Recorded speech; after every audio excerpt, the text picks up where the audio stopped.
Good evening, everybody. Welcome to the main event. I am Nikki Cerisi22. Alongside me, I am very excited to be able to welcome Aaron Barone, or Abarone68. How you doing, buddy? I'm doing great, man. Really excited to be here. Excited for this. You know, we've been sitting on it for a little while, and it's just an amazing opportunity, and it's going to be super fun. I can't wait. Yeah, the cat's out of the bag, guys. Myself and Aaron will be taking the main event to you this year for 2026, and we're both obviously very, very excited to do that. Replacing the legendary, nothing short of legendary, David Tuckman and Nick Wealthall. I was watching them at the very start of my poker career, and yeah, they did an obviously unbelievably fantastic job with their own show, Magic Monday. We will be taking on a new show called Main Event, but yeah, it wouldn't be right to start it without making a very obviously deliberate remark about their incredible contribution to this company over the last 4 years. So we just wanted to lead with that. Aaron, anything you'd like to add? Yeah, I got to work alongside each of them at different times, and I came away really impressed of how good they were at their job. I think as an outsider, you see them and they look like they're just having like a lot of fun, and they were, but they were incredibly professional and just amazing at it. And we both know we have really big shoes to fill here, and we're going to do our best to do that. Yeah, I mean, they did have fun, but they were also the best in the business in my mind. Across. I think when you get to be that formats. Good. And it's so easy for you that you can have fun and relax, where you and I, the tension is a little higher. Like, don't mess this up. Not day one. Maybe day Not two. day one. Yeah. Well, there's time to mess it up. We haven't yet. But yeah, we are very excited to bring in the main event this 2026. We just thought we'd start a little bit early today, just to obviously bring you up to speed with everything that's going on. Like we said, we are doing the main event this year, but there will be other new shows. There's a little bit of a mix up of the format of last year. Obviously, we had some of the things that from last year actually are coming back. We've got still going to have Blast Off. We're still going to have the home game. The home game will be every 2 weeks now. And on the other week, we will have, does this make sense? We'll have Snap Attack, which is another fun format that's going to be based around Snap Cash games, which will also have a host, which will work in a very similar way, which we're very, very excited to bring you. But we are primarily excited, as it is Monday, to bring you the main event. Aaron, we have got a very exciting $100,000 mystery bounty to kick things off, as we always do. And I'm not sure, did you want to do this? You wanted to do a segment where you picked a player to win the event, and we see how we both get on over the course of the year. So we both think we're pretty good at the game, a good knowledge of poker, and we can just kind of see talent, you know? And so there are 8 players remaining, and every week you and I will pick a player, and we will just see which of our picks do better. And once we set this up, the chat can actually vote and see which of our picks they think will perform better. Maybe we have a little scoreboard, a little bragging rights between ourselves. You know, they can win like $10,000 in a tournament, and you or I can win bragging rights. Seems like a win-win. Yep, I know what I'd rather have. Bragging rights. Exactly. So, would you like to go first? If you pick the person I was thinking of, then what happens? Can we pick the same person? That you go first, and I can change my pick. Okay. I am going to go with, we've got a list of the players that are there, and there's a few stats about them, but I'm mostly going to be picking mine based on the names. Okay. And I think I like today CPU Or is going to be my pick. Big fan of CPU Or, whose name I've only just read. And I'm going to go for them to win this. They do like the higher stakes. Their last big win was September 30th. They finished 6th in the XL Autumn Mystery Bounty for over 12K. So they know what it's like to be there, and I think that's important, a bit of experience. When you were on that closer final table with me, but you didn't quite have the, repertoire of live final tables. I couldn't close it out like you could, like me. So that's why I'm going with CPU Or today. What have you got for me, Aaron? I was also going to go with CPU. Great minds. Like our wonderful producer had wrote, they have 115,000 Canadian in profits, which is really odd to use Canadian. Like, why wouldn't we use Swiss francs or Vietnamese dong? But sure. Instead, I'm going to go with someone else who I thought you were going to pick because of the name. Leopard, please. Oh, really? Okay. Leopard, please. Yeah, I think it's a great name. And the whole time I can just yell leopard, please during the table. So I think you have to say leopard, please, please. Otherwise, it doesn't make sense. Of course. I mean, that's, Yeah. How could you understand what I'm talking about without that? Anyway, guys, we are going to be kicking things off very shortly. As you may know, we usually do, while these streams are on, have a free roll. We do have a free roll today as well. And I believe that the registration has already begun. There's 40 minutes of late reg. And the password for that, I believe I can also give that away, is NY202605. And that's got to be something to do with the new year, the year that it actually is. 05, I'm lost. Not sure if you can help me out with that one, but that is the password to today's free roll. In the client, it's called Ace Poker TV Special Free Roll, and the password is, like I just said, NY202605. And without further ado, we are playing cards. Probably not very long, though. Yes, Ace is a good hand. This cutting edge commentary this year on Ace Poker. I do think people want to hear about the free roll. You know, they don't want to hear about our personal lives, but the free roll, like, okay, that can take precedent. Having done a few of these covering for the guys last year, I know that the free roll is a very important part of announcing. Before anything happens, they want to know what's going on with that. So, and we've also obviously talked about the new shows that we are going to have, Snap Attack being the new one, and then just a slightly different schedule that you'll come accustomed to. And obviously in a couple of weeks' time, guys, we'll be in Madrid. Remember, the event packages for 8 Poker Live in Madrid are available to be won. You just have to check your client. Here we go. Here's the first confrontation between our horses. Yeah. Nice. I mean, we probably shouldn't. Does it matter if we're biased? I don't think it matters. Yeah. No, I don't think so. Unless we find out after we have already been biased that we're not allowed to be biased, then we can just, retrain ourselves for the following week. But yeah, sure. 8 Poker Live in Madrid broadcast will commence on January 15th. I will be doing the entire thing. Aaron is supposed to, but you might want to talk about what your plans are for that event, because I'm not going to have you next to me the entire time, which is where I like to have you. Of course. I will play the tournament, and then I'll be right by your side. So either I'm going to win it, and you can just commentate, or I'll be in the booth with you. I had this idea of just putting a headset on me and giving me a feed, and I can just play in the room and then do the commentary at the same time. Sort of like a high-level multi-tabling, but 888 did not go for it. No, they weren't quite the biggest fans of that. Understandably so. CPU OR versus Leopard, please. Early battle. I have indeed lost the first battle. I didn't check the chip stacks. I feel a bit stupid now. But don't feel bad. I also do not check them. I think it's actually better for us not to look. We shouldn't check. We shouldn't check. Yeah, I prefer that. I prefer that a lot. And also, it doesn't always matter that much. Obviously, you want to have more chips, but I've seen people come back from all sorts. That's true. I mean, I don't want to give away too much strategy here. That is kind of my job. But generally speaking, chat, it is better to have more chips than fewer. So just write that down. Really beginning to see why Aaron's got this gig for this year, guys. This is the kind of thing you can expect to hear every single week on a Monday. And a little blind versus blind battle between I think it's really fun that both of our guys are on the, next to each other. But I'm taking a few early beatings here. It's actually a really bad start for you. The chips are not what Leopard has more chips and Leopard's won both pots. It is a rough start for you, but I mean, would you expect any less for the person that you pick?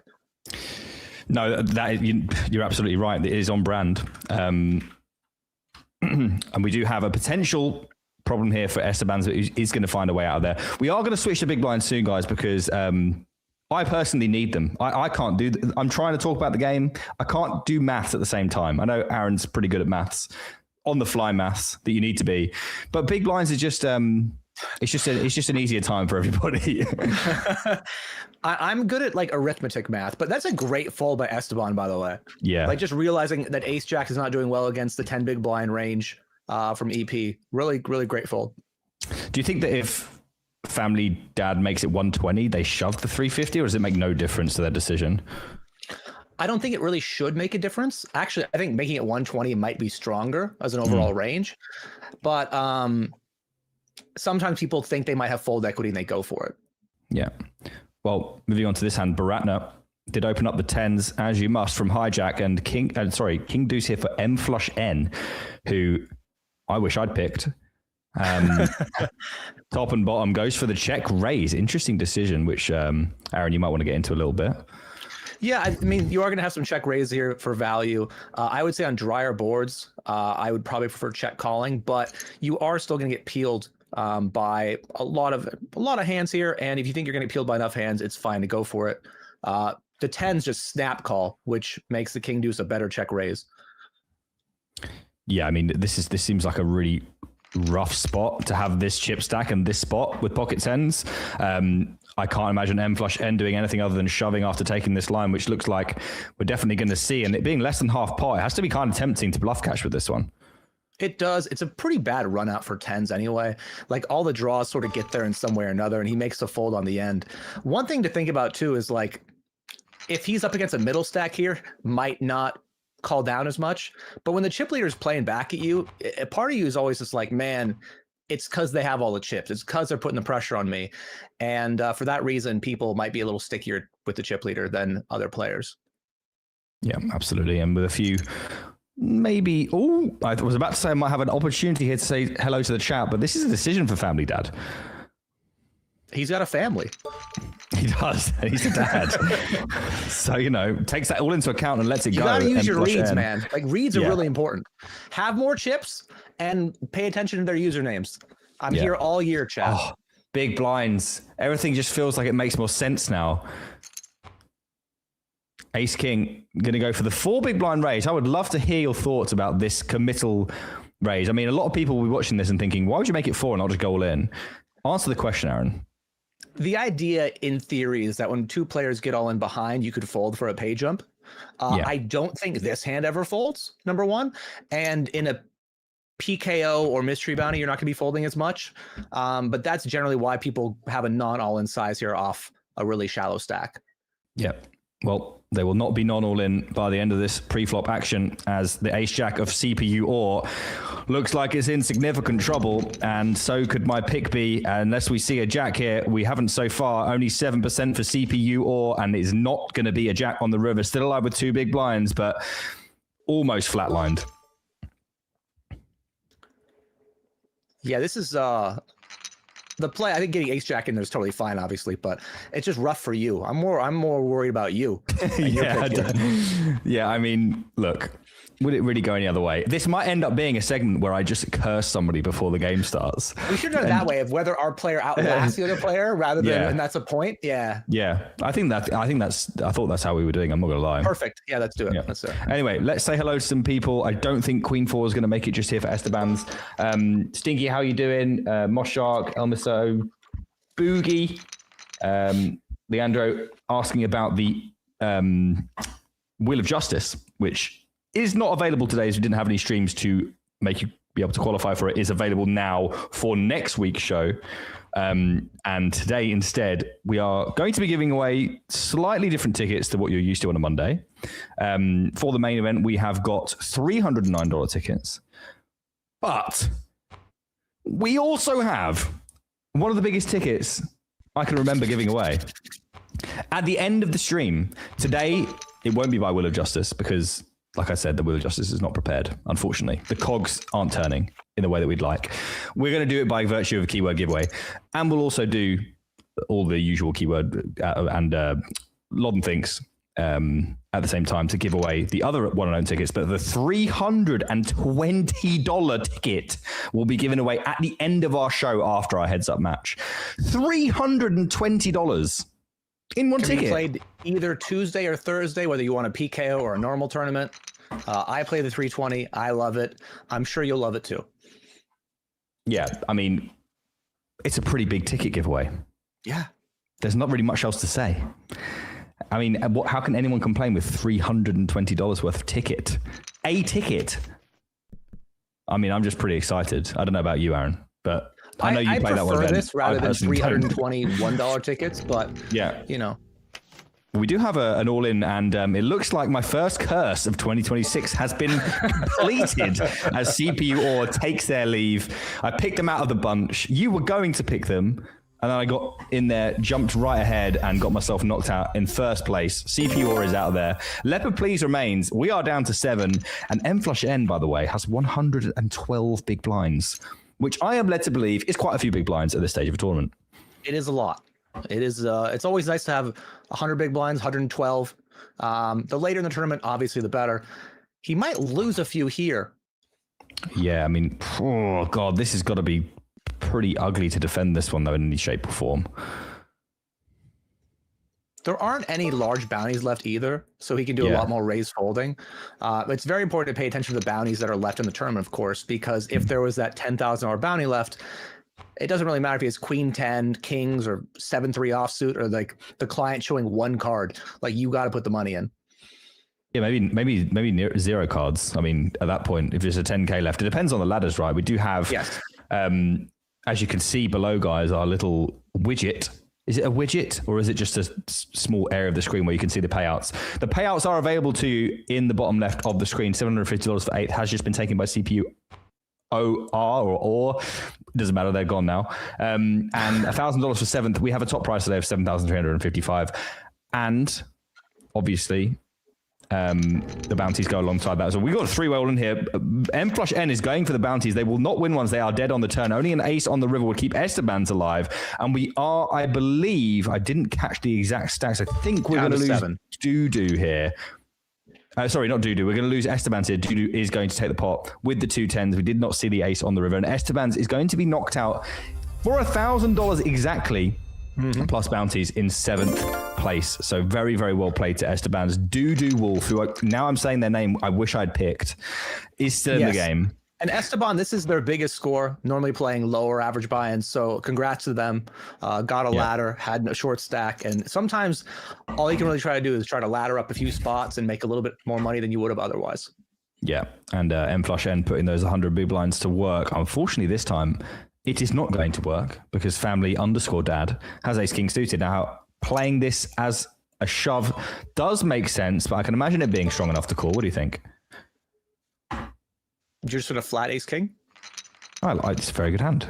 I think it is if M flush N is doing lots of 6-4 offsuit things, then maybe we're wasting our ace king if we shove. I'm not sure.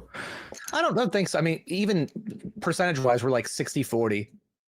With the ace king versus 6-4 off, whatever. I think actually flatting hands like aces, kings, queens is pretty fun in that spot. But they're obviously stronger than ace king would be. Yeah. And we have another, a little fold there from family dad. I mean, he has pretty much jammed back or 3-bet a lot of flushes opens, and maybe he thinks like he's going to get, he's going to get looked up light. But each time he's pretty much had the nuts. And, I'd probably take that one, but again, he's in the tournament. I'm not. Yeah, I mean, if you could understand it, if there was single-digit big blinds around, obviously we're going to be all in here. Oh no, this is a tough one to hold. Excuse me, 4 queens is going to win the hand. That will do. If the 7 had been a club, we could have had a sweat on the river, but it is not. And the queens are going to make 4, and M flush N takes a small hit there, but won't be too concerned about developments unless they find themselves in and amongst this one. Although, I mean, we're at least going to have 2 players on here. It's just whether M flush N decides to do anything with their ace jack offsuit here. It does feel pretty close. Are these hands?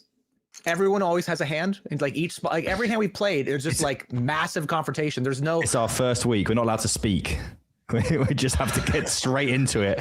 Just make them have good cards. Yeah. I mean, Baratna, will be thinking, well, I probably don't have much fold XP, but I'm definitely all in. Doo-Doo Wolf will be thinking, well, I might not be in great shape, but there's nothing I can do either.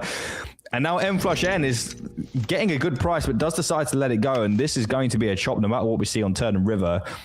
M flush N now took a little spot there. I mean, I was about to say before we got into that hand, which is going to be chopped, that family dad with the ace 8 of hearts had, somewhat of a tough decision, because if you have people behind you or just left on the table with, single digit big blinds or really low in the single digit big blinds, it becomes quite an easy fold. But because they were sort of, as you can see, they're just sort of around the bottom with everyone else. Hanging on just doesn't really make much sense, especially when you're on the small blind against the button opening range. It does feel like it's going to be pretty wide off the 80 big blind stack. Yeah, and I don't want to talk over this hand because I want to give this guy a chance here because ace 8, because Leopard is my boy. Here we go. They are going to go for it, and king queen for Baratna, but top pair and the nut flush draw is not good enough, and Leopard takes a hit, and the curse continues. Wow. I think that obviously people are going to be tuning in and being like, please don't pick me. Please, for the love of God, do not pick me. Yeah. But back to the point earlier, like my general strategy is when we're all kind of bunched together, is if the table's really aggressive and I think other players before me are going to bust and they're going to just put the money in light, then I might be a little tighter.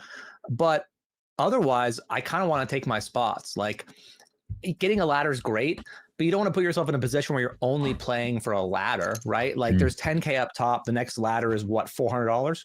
Sure. 7K up top, pardon me, with bounties probably close to 10K. And we're going to do the action's been thick and fast, guys. I haven't really had time to say hello to all of you. I did try, and then everyone was all in again. So let me do one more. Let me try one more time to say hello to everybody in the chat. Don Commenti, how you doing? Scooty, good to see you. The start of something new, a new year and a new show. Happy Ray. Happy New Year to you too. How you doing? We've got Lime Ricky. I think she's new.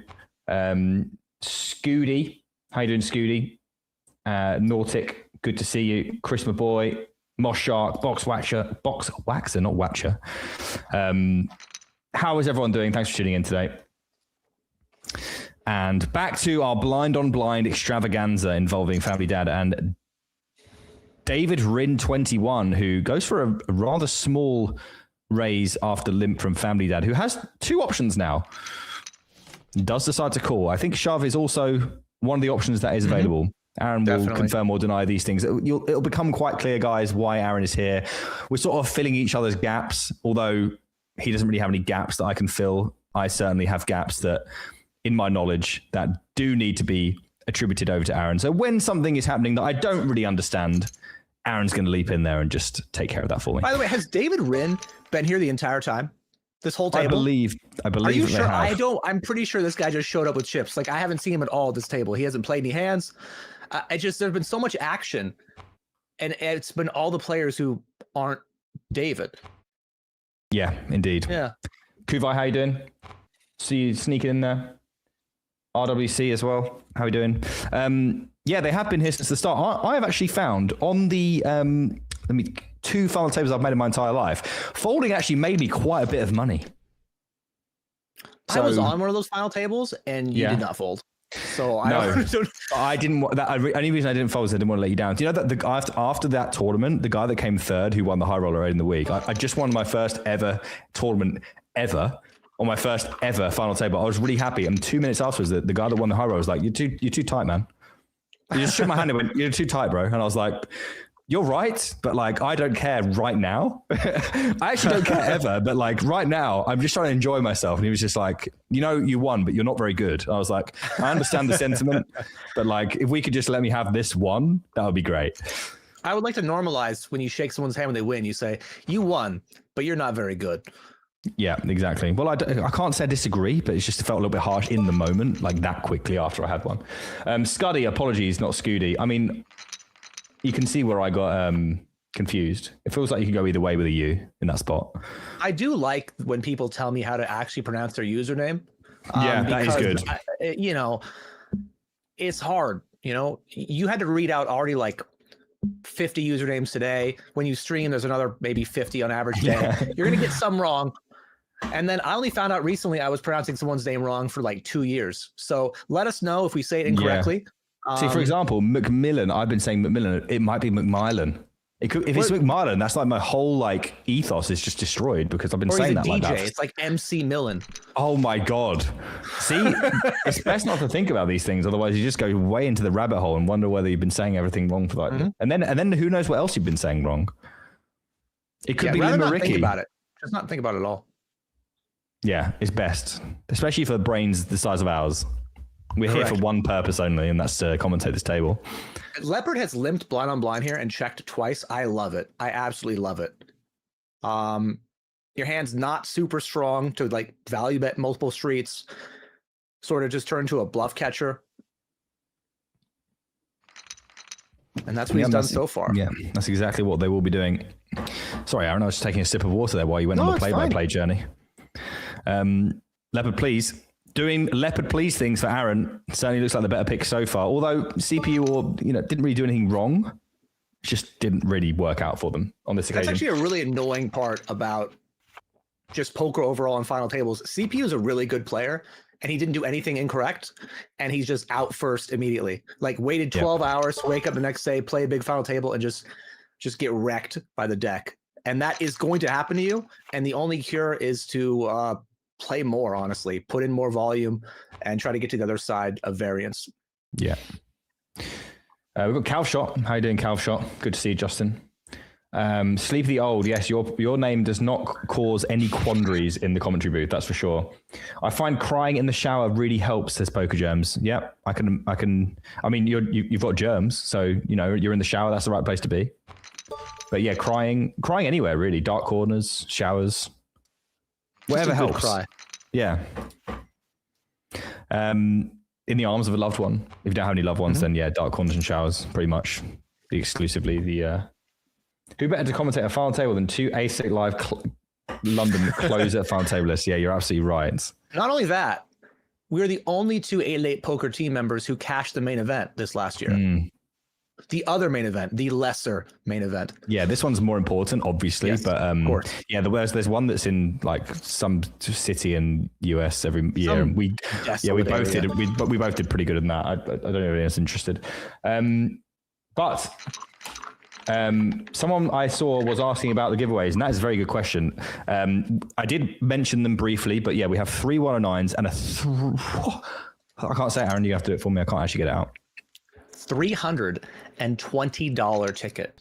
See, Aaron's a lot more used to like numbers that high. You can play it on Tuesday. You can play it on Thursday. 2 per week. Depends whether you want to play a PKO or a non-PKO. They're both great. I've won both before. Highly recommend winning them, Yeah. And the way we're going to give away these tickets every week is going to be 2 Lodden Thinks questions. I know that obviously Nick and Tuck used to do that all the time, and we're going to be keeping the tradition going as a homage to them. And we also we'll do probably 1 keyword giveaway, and then we'll have the wheel spin for the 320. I believe that is correct.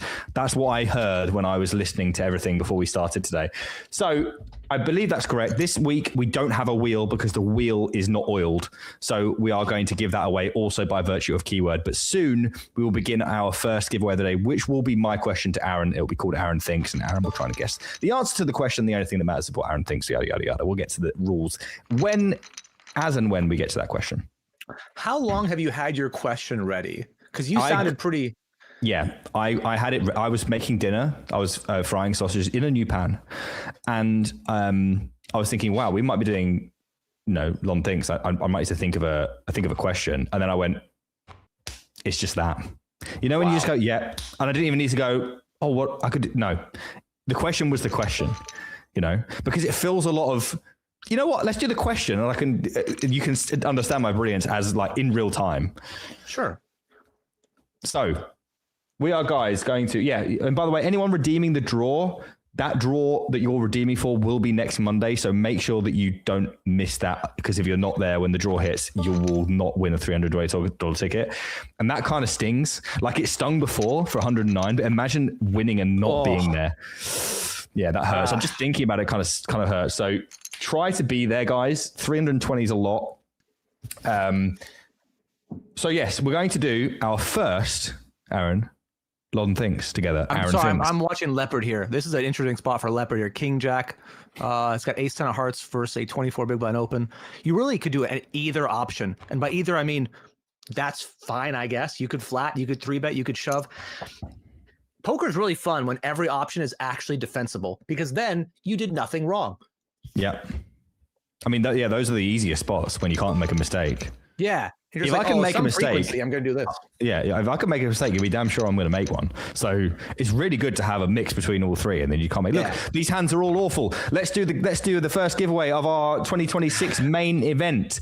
So if you guys don't know the rules, we have got Lodden Thinks coming up here. Aaron Thinks for the first question of 2026 for main event, and we are going to give away one $109 ticket for this question. All you have to do is get closest to the answer that Aaron thinks is the answer to the question I asked him. Wow, that seemed really complicated. They made it sound so much easier than this. That's why they're pros, man. Yeah, basically, I am going to ask Aaron a question, and you guys have to guess to the closest whatever what Aaron's answer to the question is. Not what the actual answer to the question is. The actual answer to the question doesn't matter. The actual answer to the question is actually the answer that Aaron gives. So you want to get inside here? Yes, if you can. If you want to. Is it worth it? Some ask. Is it for $109? Maybe. For $320, it definitely would be. Yeah. No spam, no duplicates. If you give an answer more than once, you'll be disqualified. If you give the same answer to someone else, you'll be permitted to change your answer if you put another answer and say duplicate answer. Anyway, Aaron, are you ready for your first question of the year? I'm ready. The question is, myself and Aaron are hosting something called Main Event. And as he alluded to just moments ago, myself and Aaron both cashed a particular main event last summer. One of us did a little bit better than the other. We don't really keep track of these things. We just say that we both made money. Cash or didn't cash, right? Binary. Yeah, exactly. It literally is. You either did or you didn't, 50-50. So what I want to know is, Aaron, having done better than me, how many more playable minutes did you last than me in the main event? That's minutes that are actually on the clock of the poker tournament. How many more minutes did you last than me in the 2025 main event? I might actually get this one. Yeah, like that's a lot fine. Of it's like what's the population of, I don't know, of like Sweden, and you're like, I don't know, man. But like this one, I might get it. Yeah, you could get it. All right. Okay. And just so you know, guys, we will be giving our utmost to answer the questions to the best of our ability. So you have, there's no trick questions. You just need to try and figure out what Aaron thinks the answer to the question is. And we did spend a lot of time together, so he might know vaguely what it is. And if you guys are paying attention, you might know vaguely what it is. So give it your best. Yeah, someone wrote 18 minutes, and like I don't want to give any spoilers, but that's wrong.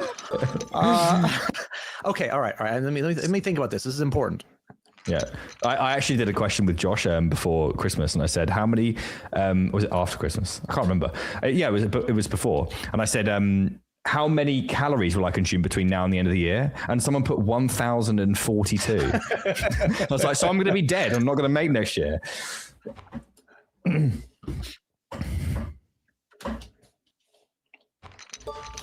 So Aaron is doing some maths, and we are going to... He's going to give an answer, and he'll be incapacitated for the time because, like I said, we do take this very seriously. And in the meanwhile, you're ready. Well, you just put it in the chat that we use whenever you're ready. Yeah, secret chat. Right, A6 of Baratna looks like it's going to be good enough, and there is the answer. And obviously, when Aaron gives his answer, we'll ask him to explain it. We might even stipulate as to what the actual answer would actually be, but the final answer that's actually correct will be Aaron's answer. Yeah. Good luck, everybody. $109 ticket on the table. Family Dad here is going to be all in. And I think that will be all for this hand. I feel like when your username is Family Dad, people with a conscience are going to bluff you less, Or like they're like, man, I'm taking it away from his family, from his kids. I'm going to let this one. I'm going to check this one back. That's what I would do anyway. Would you bluff someone more? It could be a ruse. You're saying that he's bluffing. The username itself is the bluff. Yes. Yes. That's like high level. As soon as I start thinking about what a screen name might do to my action, I always immediately assume they've done that for a reason. Therefore, I want to do the other thing that they think they want me to do, but maybe they know that I know. Oh no! That's why all my screen names, I never want to put like, Bluff Master in there or something like that. Because I'm like, am I gonna get called more or less? Do I want that? I don't know, and I don't want to be sitting there and some guy goes, "Well, I knew it was Bluff Master. That's why I called you." When I actually don't have it, and then it's not worth it. I feel like you'd have to have it more often. If your name was like Bluff Master 9000, you're definitely gonna want to have it more than you don't, I think. Yeah, so you just got to be like Nitty Guy 38 and just blast it. Yeah. Okay. Yeah, but then they might think, why would he be called Nitty Guy if he really just had it every time? There's a lot of levels to this. I just feel like we don't need to get involved, Yeah. As proper poker players, I don't think there's much difference between me and you, so, Well, we cash for almost the same in the main event. So. Exactly. It's pretty far apart, actually, when you think about it, in monetary value. So, we're going to give you a little bit longer on that one. I think we might be done shortly, and then then we'll ask for our results. So, a little bit of a lull in the action, which has allowed us to do this. Very, very appreciated, guys. Thank you, dealer.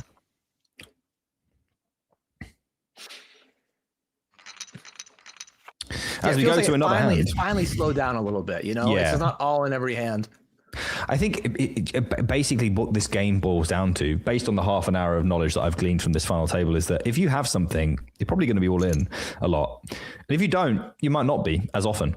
So that's what basically happened the last 10 minutes. It has allowed us to do our first Aaron Thinks of the Year, which I do greatly appreciate. M+N needs the least holding of everyone, as they do have the most chips, and therefore they have the biggest buffer to the rest of the players. They can afford to make aggressive plays considering the ladders that you can see in the bottom left of the screen. We may even jazz this up over the course of the year, guys, but you can see the payouts in the bottom left corner right now, and we are currently playing with 6 players. So next out, we'll get 1435, and they have already secured a non-zero number of bounties. Actually, M+N already has $1,628. Plus whatever they've managed to get on this final table, which I believe is non-zero. So something in the region of $1,700 already locked up for them. And we know there's no big bounties left in play. So basically, that means that we're pretty much going to be playing a regular, like non-bounty, quote unquote, tournament. Would that be fair to say? Yeah. Once the bounties are either gone or very, very small, they shouldn't factor in your decision because the payouts, their pay jumps are worth it.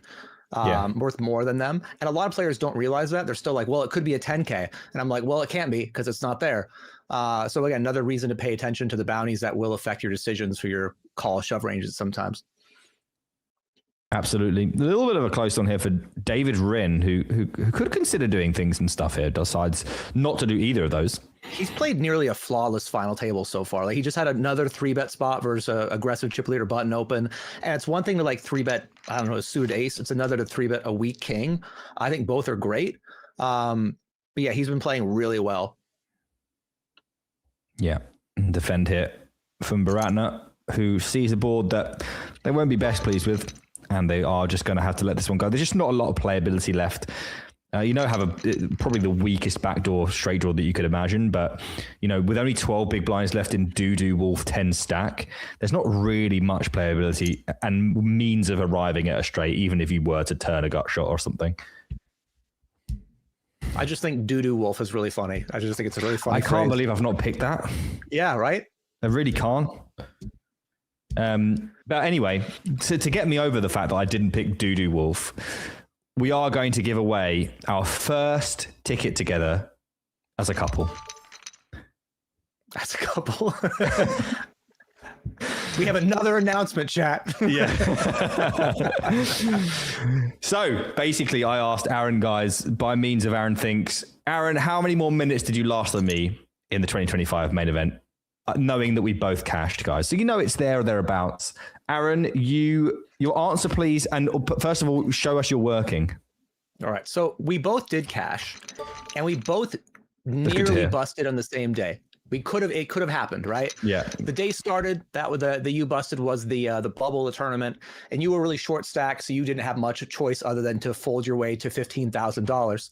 Yeah, that's the narrative I push. So I'm glad that you've gone with that. Yeah, and I had one of the chip lead, well, at least in my table, and so I was actually pedal to metal other way, being really aggressive.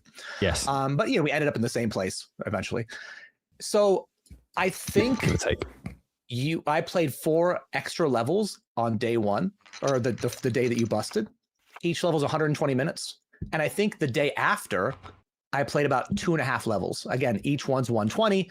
So you have 120 times 4 is 480, 120 times 2.5, 300, 780 extra table minutes.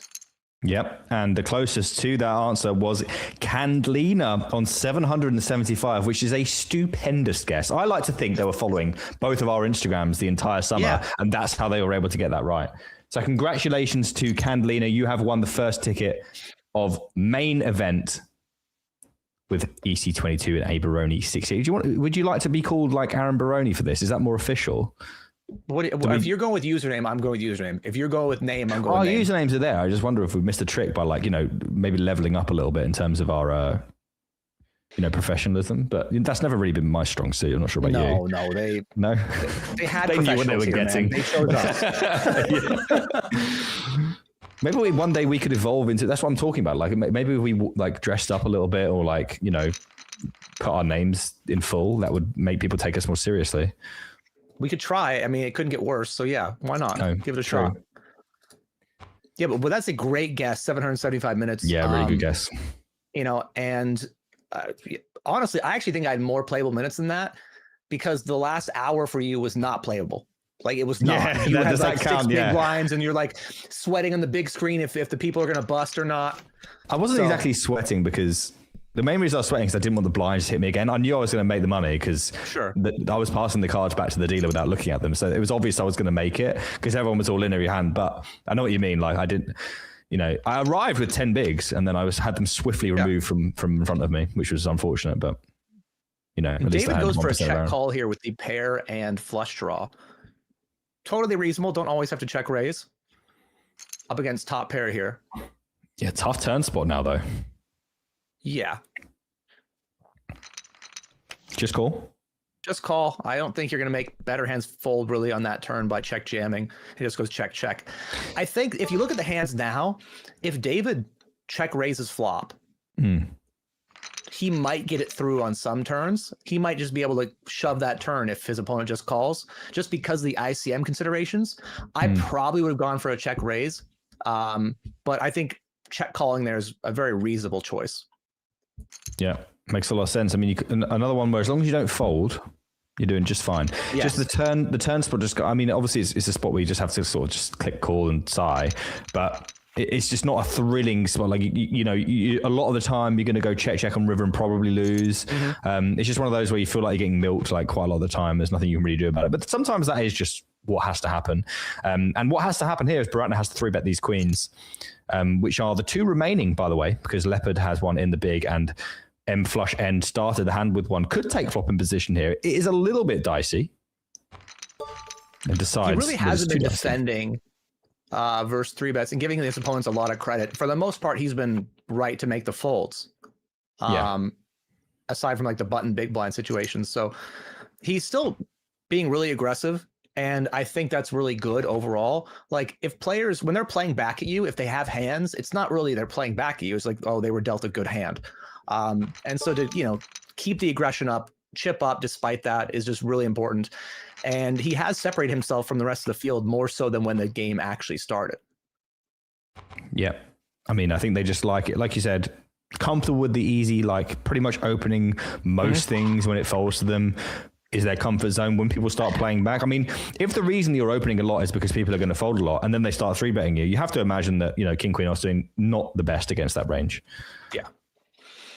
I think it's always tough to think like, are they playing back at me because they have a hand or they know I'm being aggressive? And us seeing the cards makes it a little easier to be like, oh, well, for the most part, every player except David has just had a hand. And it's like, okay.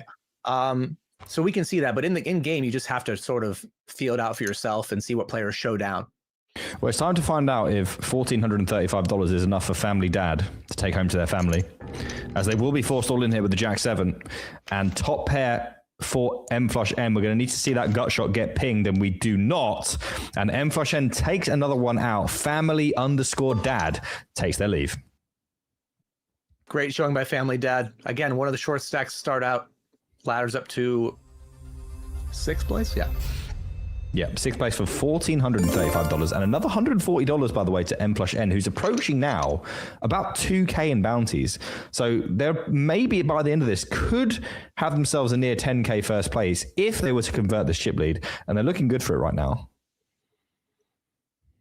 Yeah, I mean, if I had a repick of who would win it, I would pick them. Now that my one's all in for 8 bigs, if I could choose again. Looks like we will get this through though and be back up to around 10. Dead small blind though. Runs bad. Yeah. They finally found a spot. Pair and a flush draw earlier, like top pair and a flush draw, and they lost against middle pair. I mean, yeah, it happens. Baratna with the aces. Now, we know that M flush N's opening a lot. We just played back with the queens, which might make a difference to our decision here. But do we ever just flat when M flush N opens what we assume is a lot of hands? I'm a big, I mean, there might be a 3-bet here from David, but I'm a big fan. Oh, there it is. Big fan of flatting aces overall in these spots and then check raising flop on a lot of boards. But right here, it's just going to be a rip, I assume. Yeah, I mean, how else do you play this that's not like just setting off every alarm bell that's available? You could call. That seems insane. I'm not sure what else you would want to call with. You could click it, but then you might as well just turn your hand over. Oh, we've turned our hand over. Yeah, I think that's the thing that happens when you click it. Is like you still get the money against kings, queens, and jacks, I guess, and ace king, but like you just tell everybody what you have, and sometimes you'll get flatted by a weaker player. Just put in the money. Sometimes they won't realize how strong it is, but that range there might be aces and aces. Yeah, all combos of aces. David Rinn, though, 4 big blinds to call, about 17 more left to play for. What kind of hands that you 3-bet would you ever peel in that spot? I imagine that you're not never peeling, if that makes sense. Well, Leopard's all in here, by the way. I think. Potentially. Could be. But might not be. Very there, close. Right? Ace Queen is we're there. Maybe Ace we Queen don't gets just it in, Ace 9 folds probably, and so now we have Ace 10, Ace Jack to decide. Yeah.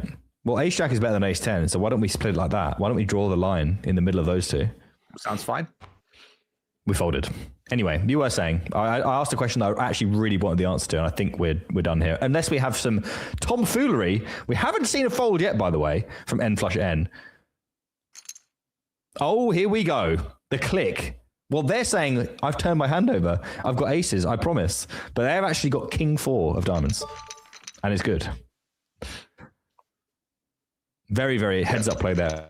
And these big little, oh, well, this just seems unreasonable, to be honest. When you've been opening every single hand and 4-betting king 4 of diamonds, I guess this is just a reward. We're going to be all in here. There is a dead ace for Doo Wolf. God, I love saying that name.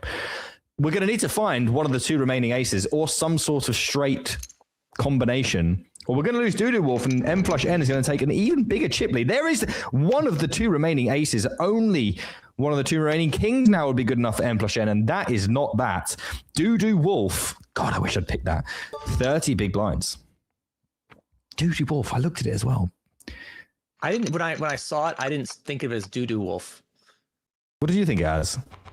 Like Dada Wolf, it's like no, it's got to be Doo, hasn't it? I even saw him as like, but when you're like, I saw that one first, and if I change my mind, I just know that Doo Wolf is going to get like first out. I'm just surprised they didn't use O's instead of U's, like Doo as Doodoo, because then I think maybe it doesn't fit. I don't know. Also, were there many Doo Wolves? You have to go with 10. Like there was like a 7. Yeah. And I don't.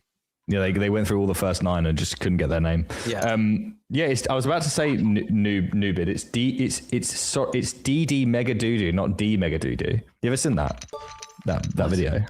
Someone that it's like the name is like it's like a newsreader and the name's like Deirdre McDonald or something, like McDonald or maybe something like that, and the news anchor just goes and DD Mega Doodoo. He just completely butchers it. It's brilliant. I really enjoy that, so I just thought I'd give a little shout out to Noobid who did correct the mistake on the DD Mega Doodoo front. Sorry guys, I've just gone on a bit of a tangent. There will be tangents, guys. I feel like given that it's our first time announcing that we could be that guy. Give it a little while. We'll be that announcer who's like just butchers it. Day one. This is the only day. That's not true. But this is the most important day to not mess up, right? Everyone's watching today. If we screw up in 4 weeks, it's like whatever. That'll be buried somewhere. Yeah, like the bosses tune in just right now to 8:45 UK time. Oh, I wonder how the lads are getting on. And I'm just saying DD Mega Doodoo. Oh, I should have picked Doodoo. He's like, oh my God. How could I not have picked Doo Wolf? Oh God. How old are these guys that we employed? They're texting Josh Manley right now. Like, hey, can you sign in? Josh, we've made a mistake. A big one. We don't know which one's bigger, but we've got 2 mistakes. Yeah. Anyway, back to the action. Let's see if we can redeem ourselves. Doo Wolf 10. I can say that with a straight face. I promise. Mm-hmm. Has flopped the better of the 2 hands here. And David Rinn, with only 13 back and 5 in the middle, will be disappointed to see the flop, but certainly not the turn. That is an amazing turn, obviously, for David. The king would have been a disaster. Yeah, the king would have been good by David, but the queen gives life. And I believe we'll be seeing a bet now that tees up some sort of river jam on a decent amount of run outs. I can't imagine that many that we don't shove on when we have this amount back. And Doodoo Wolf, while they would have been disappointed not to get a little bit further in this hand, does sort of have to relinquish versus 2/3 spot on the turn. Yeah, having the king there is pretty bad. I mean, I don't want to get too into it, but like you want your opponent to have ace king or king jack, something like that. And there aren't really any rivers that they're happy with other than the ones that give them 2 pair or 3 of a kind. So I think it's a good fold there with king 6. Other 6s I might actually continue. Naturally. I was thinking the same thing, Aaron.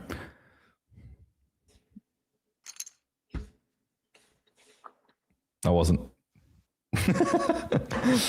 Maybe I'll learn something like osmosis. Is that a thing? Like, can I just like learn things from you, like just by being near you and listening to the things that you say? It's like, yeah. I've seen memes like that where they just put the book on their head and they learn. Yeah. Maybe this is going to work for me. This one-on-one spot from Doodoo Wolf after the limping, he could have limp called, he could have limp jammed, he could have limp 3-bet, and he chose to limp call and fold flop. I mean, he was against top pair. It does feel a little tight to like limp call ace 9 and fold a board that's 3 undercards. Yeah, but he was right. Yeah, as a, I mean, if you can see the cards, it was right. Maybe we could have played it differently. For sure, that makes sense. Ace 3 offsuit, pretty easy jam here with the situation as it is. Leopard, please, with only 8 big blinds remaining. And obviously, David Rin's going to have to be calling fairly tight there. Not super tight, because we still have to play the game, right? We have 17 big blinds, and we're not super far adrift. And it's not like Leopard, please, and he has like 2 big blinds or something. We do now have 2 10s, which is going to help our decision making greatly. Yeah. I believe that we'll just see open again from M flush N. I wish their name wasn't M flush N. It's very hard to say over and over. I would just nickname them. I would just call them M flush. Yeah. M flush? Okay, cool. Yeah. M flush. M flush opens a 7-4. They've been opening every single hand. And David Rin, while it feels like whenever you have like nonsense or like some opportunities to like 3-bet bluff versus one of these players, you're like, oh, I don't want to do it because they probably just have it this time. And then when you have 10s, it's like, oh, they're never going to have anything to call here. That's at least my mentality because I'm so weak. But, it feels like that, doesn't it? Well, I just always think worst case scenario in my head, Yes. Like Big fan of worst case scenario. 2 players with the same hand. Not quite anymore. There's a little bit more hope for Leopard. It's really rough though, isn't it now? 1 SPR with just the backdoor flush draw and a gut shot. It feels like you can't go anywhere, but it also feels like you can't call, and it feels like you can't shove, but you do have to press one of the buttons. I think you can actually shove that spot because we know we're up against a really wide range. And if that's the case, then when your opponent has a hand like Jack 4 or Queen 6 or King 7, which are actually not the weakest parts of their range, they're going to be folding. Even when he has a deuce, like 10 deuce, is he going to call? I mean, maybe you might get them to fold a pair, and you have one of your worst hands in your range, but it's still going to have fold equity. I think that's a spot where you probably could take, but it's a lot easier to take it, not at a final table. Do you think it makes it easier to take it if, like, obviously we're like 5 big blinds versus the next stack has got 20? Like, does that make you like more liberally pull triggers in the spot like that? I mean, I guess it must.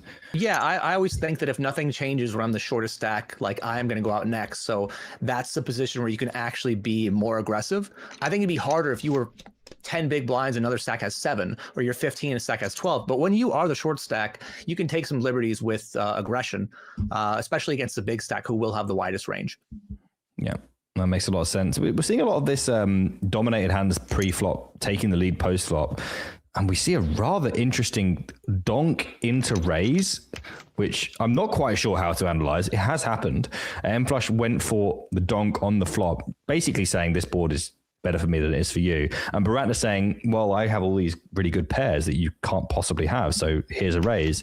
And now everyone's sort of shutting down on the turn because no one really likes their hand anymore. Yeah, that analysis is actually pretty perfect.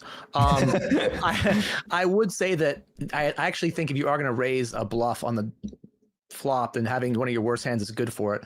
Wouldn't have hated a turn bet actually from Baratna. Like, he does end up blocking backdoor diamonds, and then you think about it, rivers he could jam on would be like potentially ace, king, queen, jack, diamond would be, rivers that could be decent for that range. But yeah, I think a lot of people, their only value raise with strong hands. So to have some bluffs there and to use the hand that's really low in his range, it's a reasonable combination to pick. Yeah, and also M flush, just like we know they can't possibly have all these hands. So, when they start doing things like donking post flop, we can't just automatically assume it means it because they're flop top pair, right? They could just be donking because donk, So Baratna feels like they have to play back maybe more than they should, just because M Flush has been so active. Yeah, and I think there've been a lot more like leading. Oh, this might just get in. It does.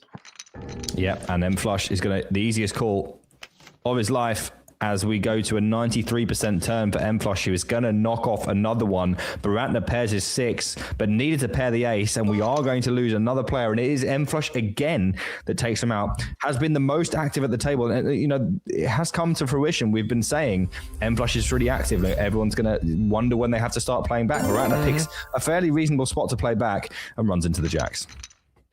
Yeah, you're up against a guy who's been opening the button, 100% of the time.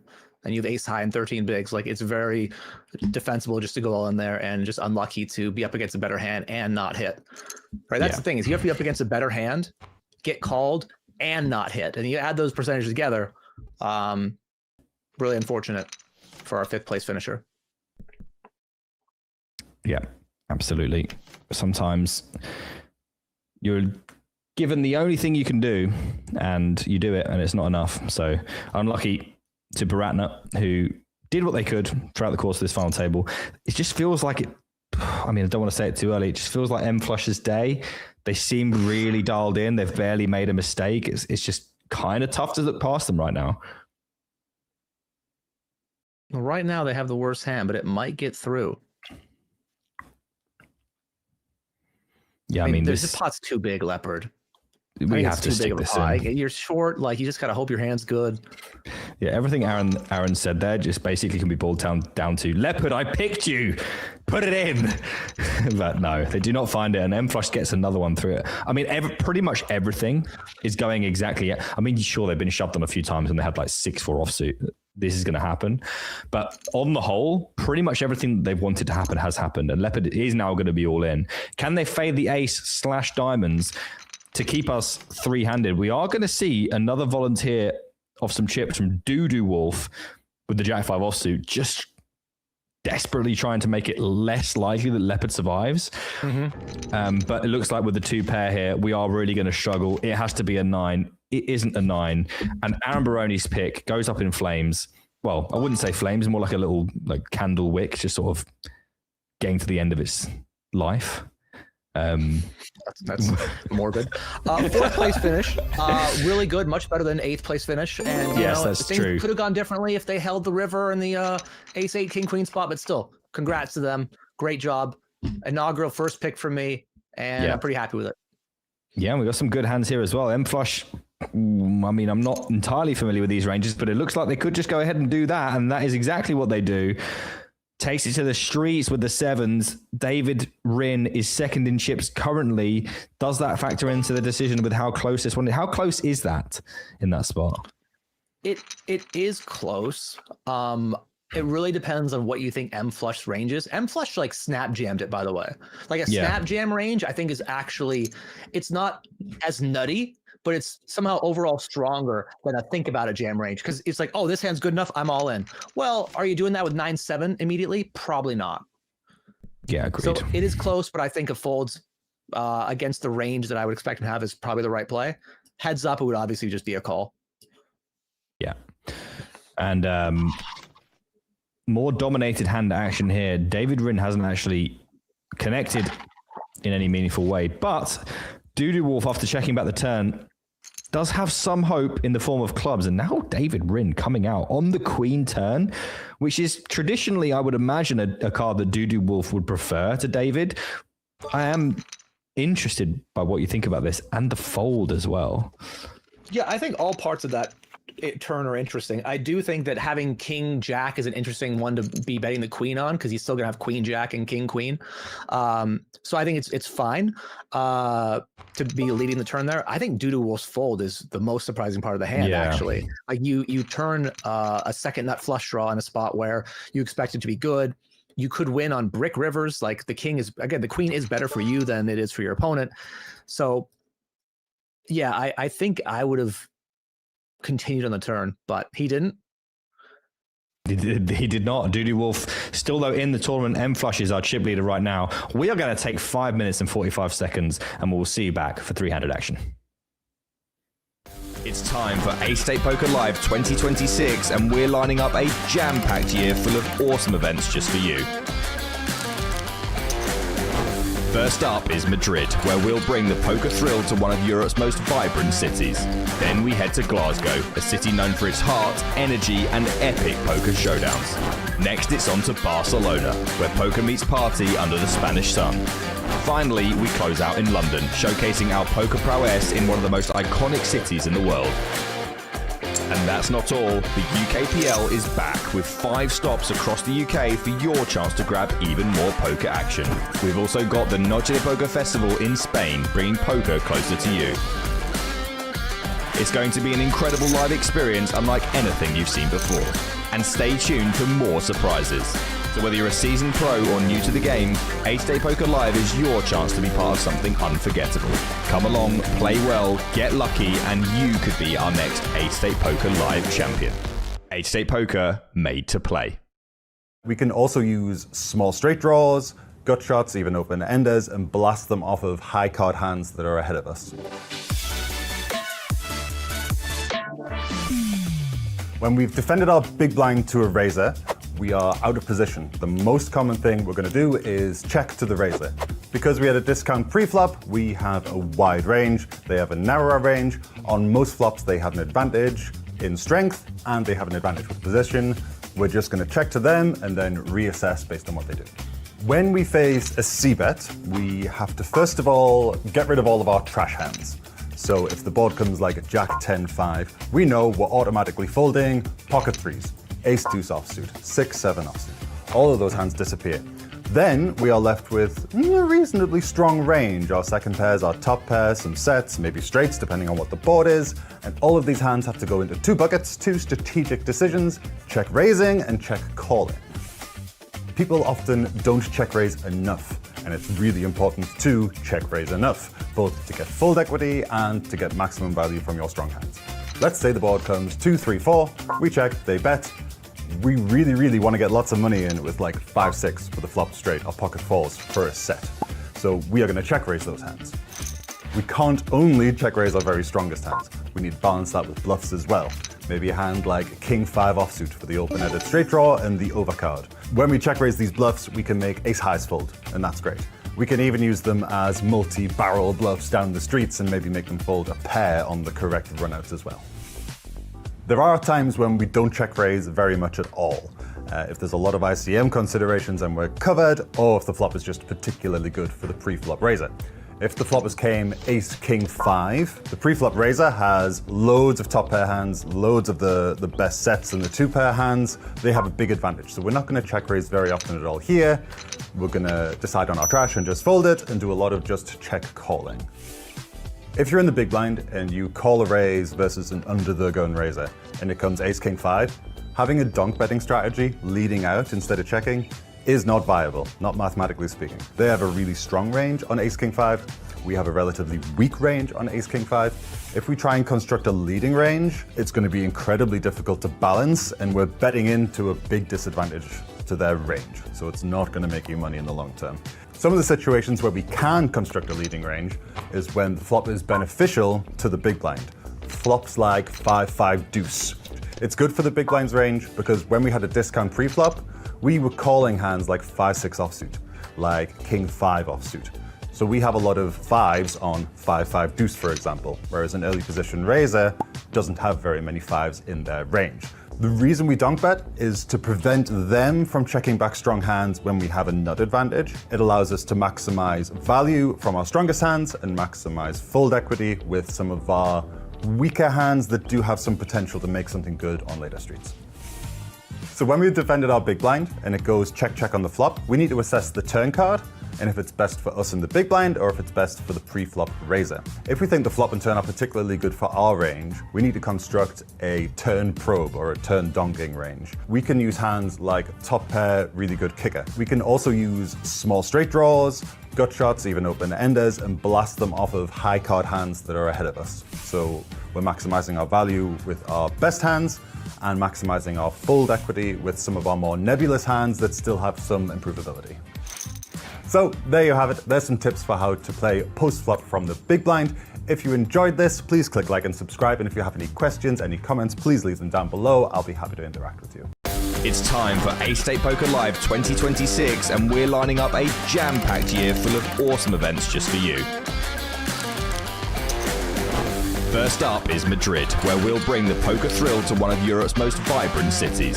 Then we head to Glasgow, a city known for its heart, energy, and epic poker showdowns. Next, it's on to Barcelona, where poker meets party under the Spanish sun. Finally, we close out in London, showcasing our poker prowess in one of the most iconic cities in the world. And that's not all. The UKPL is back with 5 stops across the UK. Welcome back to part 2 of however many parts. Hopefully not like 5, but part 2 for now. The second hour main event with myself, EC22, and abarone68. Aaron, how you doing? Doing all right. I just realized maybe we took the day away from the branding, because if it goes long enough, it will be an extra day. Like for you, it's actually closing in on an entirely new calendar day, right? I wouldn't describe it as closing in. I'm not worried yet about losing the 5th of January, but, a very large heads-up battle, which I have done before, took me 5 hours into the next day. Thanks, Ian Simpson. God, that guy sucks. So hopefully we don't get that. I don't think we will. Online, it's a lot harder, isn't it? We're playing many, many levels over the next hour. So we should be, over the next hour, at least, if not crowning a champion, then pretty close. And I know you can't wait to bestow your infinite heads-up wisdom on chat. Wow, by the way. Doo-doo Wolf just going for it here. Just thinks there's a lot of draws possible, get value from those. Really what it is in this spot, I think for most people, it's that every river kind of sucks. And so they might as well try to take it down now. And I think that's true, but you probably still want to have a call range there and let them bluff the river. There's so much value in letting people bluff into you. You just have to give them the chance to do it. And a lot of people want to take that away because it's a tough decision. Yeah. But tough decisions are where you can make a lot of money. Yeah, every decision point that you have, I mean, I know it's ironic me saying this, but every decision point that you have is an opportunity to make the best possible decision. So, thinking about the river before it's happened doesn't allow you to do that. Nothing's happened yet is my favorite quote.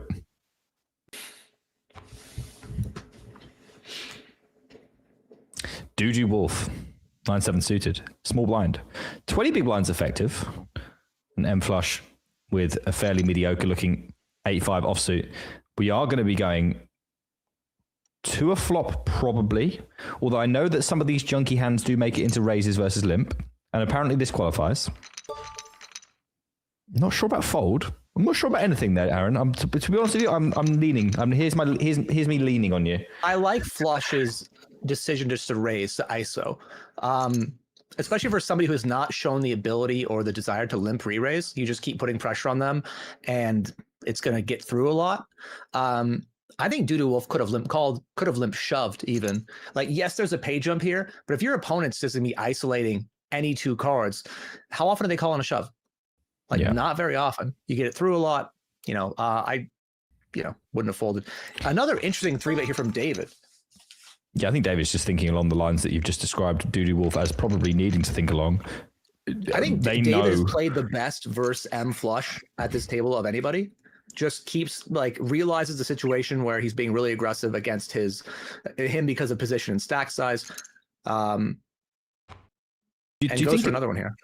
Do you think it's easier for Dave? I wouldn't be surprised, by the way, to see M flush stick it. Yeah, I was expecting that because it's one of those situations that's very clearly become, I know that you know that I know. Yes. And M flush is just not going to be having any of that. You can't possibly 3-bet me every single time that I open, right? And I was going to ask before that hand happened, funnily enough, does it help David that they've been on the direct left of M flush. So there's like, in a way, like they see M flush open. They're just, it's always thinking having be all the time. He didn't to like back a lot. Yeah, I think the thing that's really helped David is just realizing how wide M flush has been, because it's been the widest possible position. It's been button versus big blind a lot, right? And so when it's button versus big blind, you know they're gonna have a wide range. They're aggressive anyway. And he's had some good hands. Like he's had some great potential 3-bet bluff hands to use. It's been like either, you know, an offsuit king or something like that. And when you're the short stack as well, again, you can take more liberties. You can be a little more aggressive. And so here in this 3-handed spot as the short stack, you know, I think he's done a really great job. Yeah. I mean, M flush continues to pile on the pressure. Mojo George would like to know how to be part of the giveaway. We are doing giveaways over the course of the evening. As Lime has just said, we do have two keywords remaining, one for a 109, one for a 320. Could be down to heads up here. Yeah, we could well be down to heads up. Jack 9 does take the lead against Doodoo Wolf's Ace King, and Doodoo Wolf does not get there. Jack 9 off is going to take this one down. David up to 24 big blinds, and now Doodoo in the Doodoo with 8 big blinds. In the Doodoo. So yeah, we are doing. Oh boy. Oh boy. No time for you to talk, dude. I'm trying to tell people about the giveaways. I can't do that because Doodoo Wolf's got aces and David Rin's got ace 9 suited, who will assume that they're either ahead or in at least decent shape. Neither of those things are true. M flush is all in as well. Everybody could have been all in there.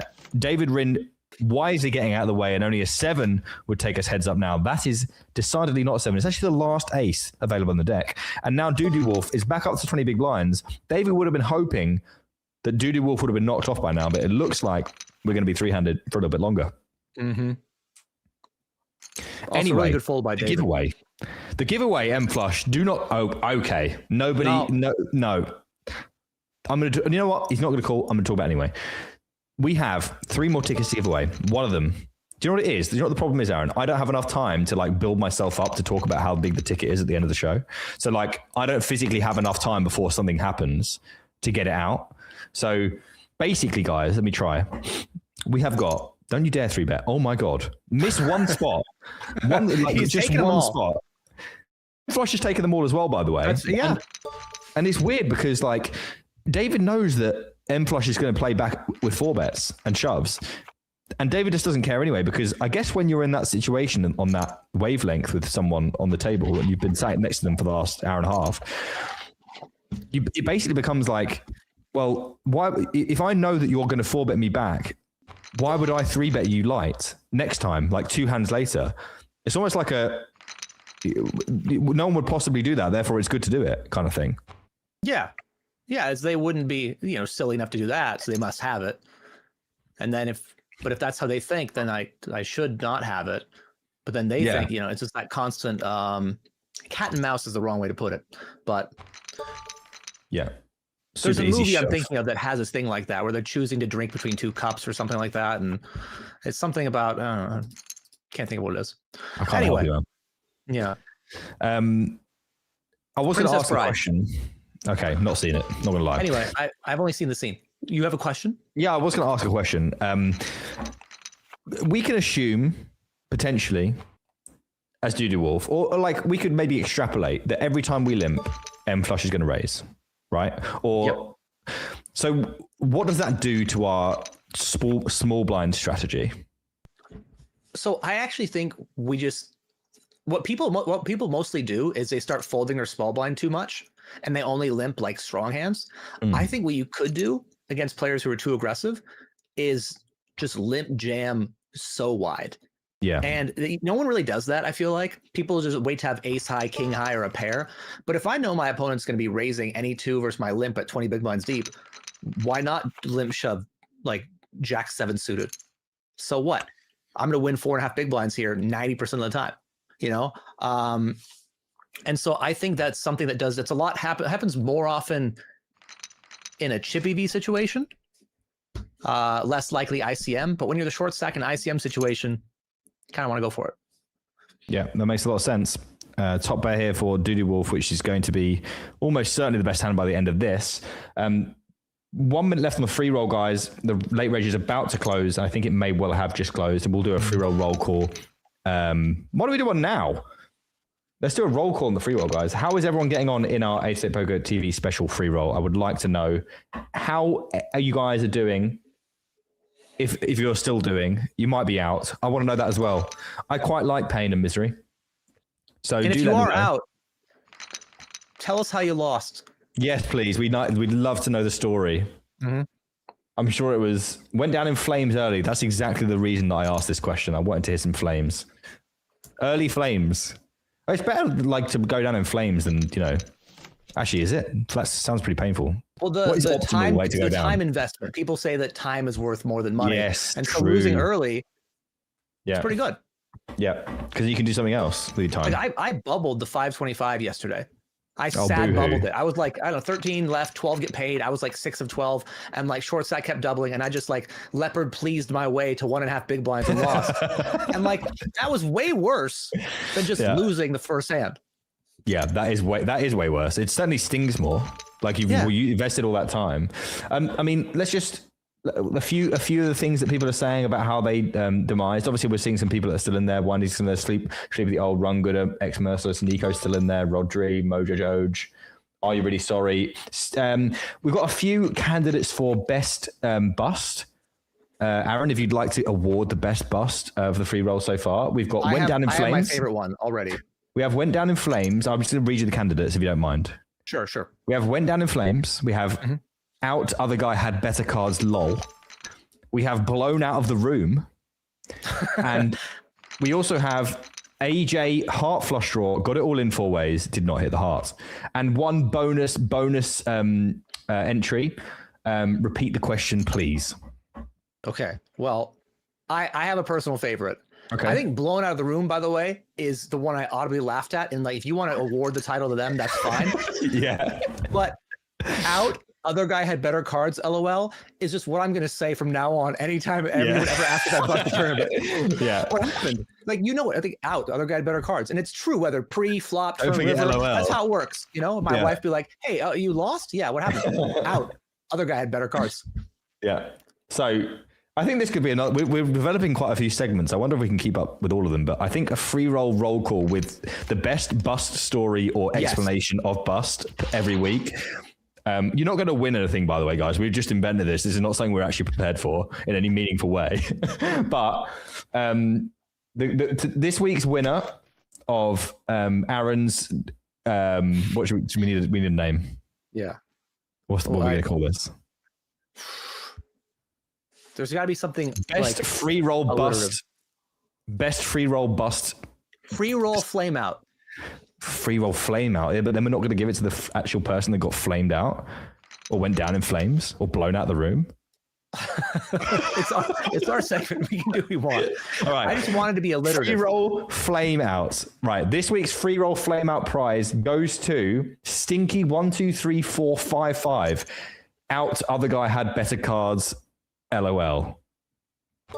Congratulations. You win absolutely nothing except our immense gratitude for filling 1 minute of time. We do appreciate that, though. And by the way, that was a blind on blind confrontation where M Flush did not raise blind on blind with the Queen 7, flop second pair, like called a small turn bet and folded to a river bet on an ace Queen X board. A really great play by him. Just losing the minimum. We call this a inevitability, or an inevitability, as some scholars would say. If you're going to take every single spot ever with King Deuce and King 4 and Ace 3, eventually you're going to run into someone that has good cards. LOL.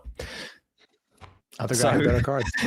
Yeah. So I mean that doesn't mean that your play was bad. It just means that you know, on average, you're hoping to make money with your play, right?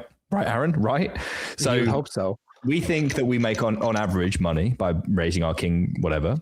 It looks pretty bad when they have good cards, but, you know, on the whole, you can see, you know, the proof is in the pudding. M Plush has more chips than everyone else. And they've done that by whittling away at anyone with these exact plays. So try not to look at something in a vacuum and say, well, that looks really bad.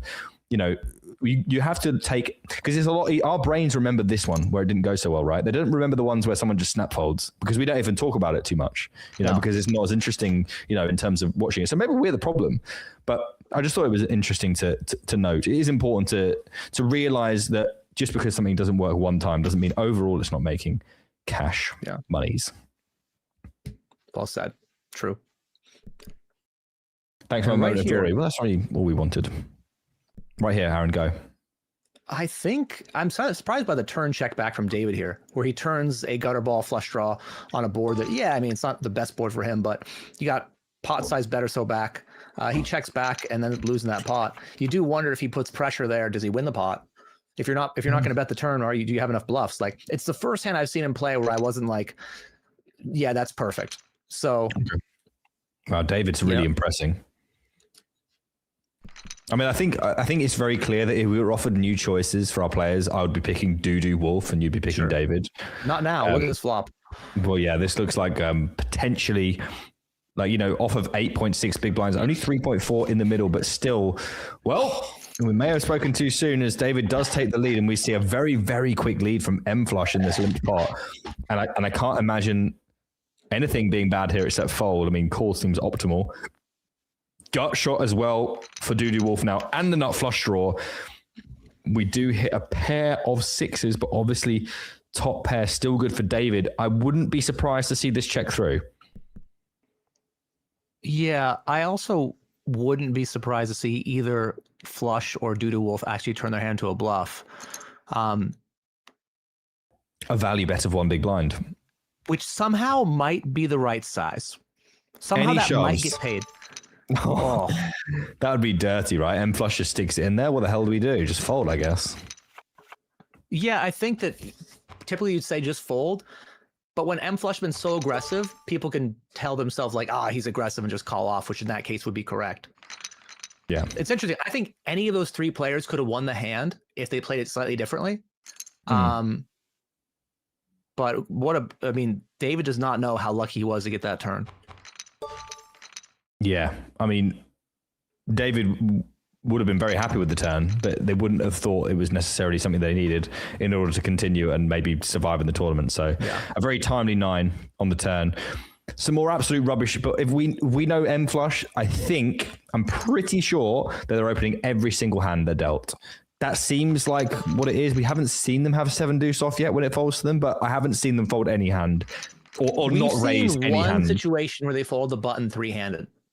Yeah, but it's small blind versus big blind. So far, they've taken every single spot against David, which has forced David into some spicy things. For example, King 9. Very, very appealing. It doesn't look great, but appealing in the circumstances where M Flush is just clicking 2 big blinds every time their button's dealt to them. Well, and M Flush could have a hand like Ace 4, Ace 5, Ace 6, Ace 7 even, and just fold to a shove. Like, you might make better hands fold. And again, as the short stack, I think you want to be more aggressive. There are times where you think the field they're going to, bust themselves, or they're going to give it away, or you have an edge. But the shallower you get, the more you want to take these profitable edges, especially versus really wide ranges. Yeah, that makes a lot of sense. Osmosis is really kicking in. I feel like I'm going to play a tournament and then just like... What's mostly going to happen is I'll have a free roll flame out story rather than anything good happening. I've said this to you off stream, but I'm open to the idea of staking you to play a certain level of tournaments like buy-ins. Okay, can I just ask? Can I ask about this, because I'm interested? Yeah. But is it like some sort of circus act, or do you genuinely believe in me? Like, is it like something you'd pay to like, oh, look at the monkeys, is it, or is it like you actually think I could win you money? Well, I believe in the monkeys. I'm here for a show, but I wish the best for the monkeys as well. Yeah. So both, can it be both? I believe it can be both. I just, I'd be open to it, I think people would want to see it. And what is the deal, or should we talk about this off? Yeah, probably Figure out the Yeah, exact guys, rules just off screen. negotiating a staking still our first game, our first. Yeah, I knew that RC would want to see it. They love it when I play tournaments. They call me MTT. Do you like that? TTST. Yeah, it's not bad. MTT. Yeah. Let's get EC into a 10K. Been there, done it. Exclamation mark main. Don't worry about that. Your ROI in all MTTs might be the highest actually in the main event. I would imagine it has to be. Or the closer. It's infinite. The closer, I actually, entered myself into that one because I didn't want April to play it without swapping with me because it felt like quite a big tournament, like it was really fun. Yeah. Quite a few tournaments that week, so I was like, maybe I'll just play it just to take some of the edge off, and then I just ended up winning the whole thing. I do recommend it, to be honest. I think that's how you might have got a little bit of the tournament bug now, where you're like, oh, this was actually fun, right? Like it is. I played 0 since, so I'm not sure about that. Let's get EC into 25K. Look, let's just see what Aaron comes up with. Yeah, let's see what the offer is. It's not going to be a 25K. It might not even be a $25, guys, to begin with. Look, I could be your project, Yeah. I know you could update it. We could have another segment. Yeah. How did EC do in tournaments this week? Yeah. But by like the third month, it would just be pure segments. We wouldn't have time to talk about poker. It would just be like segment after segment after segment. And we'll end up having like the whole show will just be like segment Monday. Yeah. Anyway, you were going to say something about cards. Oh, it's just blind on blind strategy for M Flush has changed, actually. He's checked twice now versus limps. And I think it's good to switch things up, and it shows he has the ability to do that. I do want to say that when a player is just letting you take money from them, you probably want to just keep doing it. If they're just going to keep limp folding to your raise, I would probably just keep raising them. And I've made some mistakes in my life, many actually, but poker-wise, there was one I made in the main where this player limped against me for like 8-9 big blinds, and I checked like ace 4 suited, and in my head I was like, yeah, I'm gonna check this in position, balance my range, whatever. And then I'm like, what am I doing? Like, they're not paying attention, they're eating like chow mein like while they're playing the hand. Like, I should just go all in. And so like sometimes you do things for the sake of balance when you really want to do things for the sake of how much money does this make me. Yeah. And we've seen with David, they've played back a bunch. This is a bad time to play back, and that's a good fold. Not really much you can do with Jack 10. Doesn't really have any great removal properties. Pretty bad post flop off of that stack size, so it makes a lot of sense, right? But we've seen David get involved in the back and forth, right? We start from a point where, okay, both players, we know how to play poker. This is how poker goes. And then someone says, for example, M Flush, well, if I just start raising and they don't defend enough, then I just get to win loads of pots for free. Let's start doing that. And then you get the other person going, well, they seem to be raising a lot of pots, so I think I'm just going to fold for free. Therefore, I should start shoving. And then we have that back and forth, which we've developed with David, but not quite with Dudu yet. Dudu seems to be playing fairly honestly and kind of letting M Flush get away with what they want. I would imagine that M Flush's preference to play heads up would be Dudu, just based on what we're seeing develop so far. Yeah, and sometimes as a chip leader, you realize it's an easier path to get chips when you're still three-handed. So yeah, you want to get heads up, but there is a little bit of like, the longer we stay three-handed, the more I can lean on one of these two middle stacks and chip up. So I know there's a desire to obviously make the final, to get the pay jump. But there are times where you're just like, this is actually better for me to stay three-handed, and I'll make more equity this way for the time being. So we have Limp the Kings, which we stipulated earlier. Is Dudu Wolf just going to play a limping strategy and then be really aggressive? At least allowing M Flush to be aggressive versus our limp makes a lot of sense.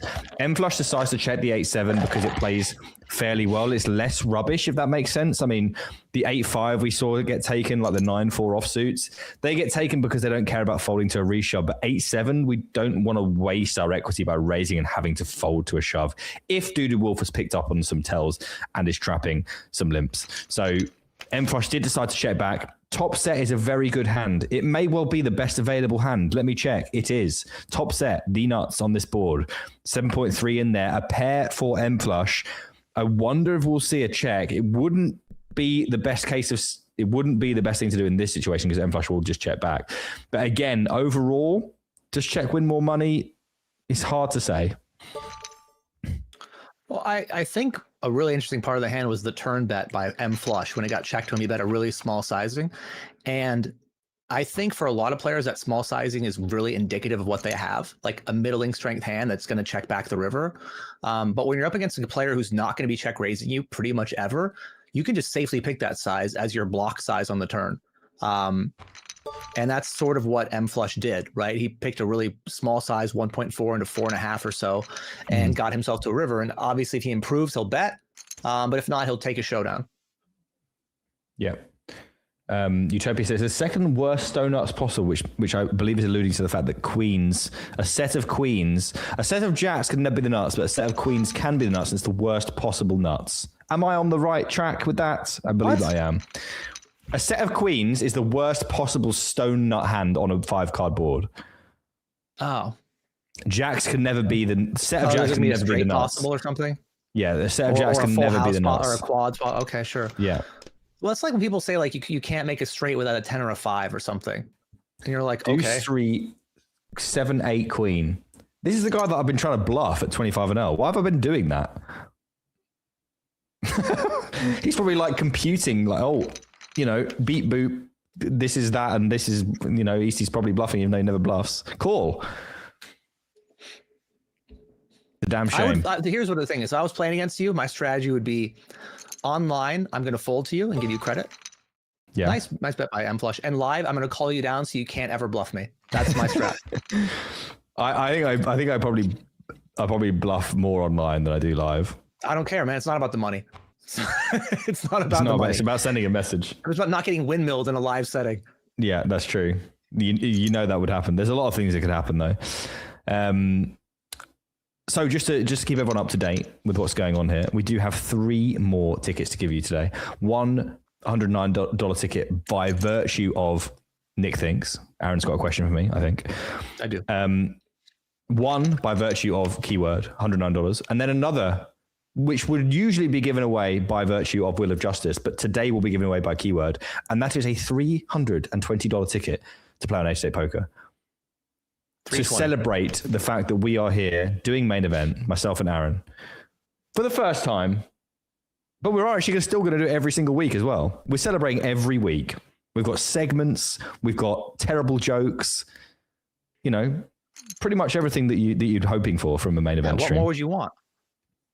But don't ask them that because we might actually get answers. No, that's fair. Think about it. Think about what more you would like, but don't write it. Don't tell anybody. Yeah. Idan says that I always bluff him, which is true. I have gotten a few, but they were. The thing is that they don't really count because we were playing in 1-3 Ron, which is like 25p. So obviously I've got the confidence to bluff in those games. I'm just surprised I got them through. Hello, Winning Kathy. How are you? Hello, Kathy. Ooh, David folds that one.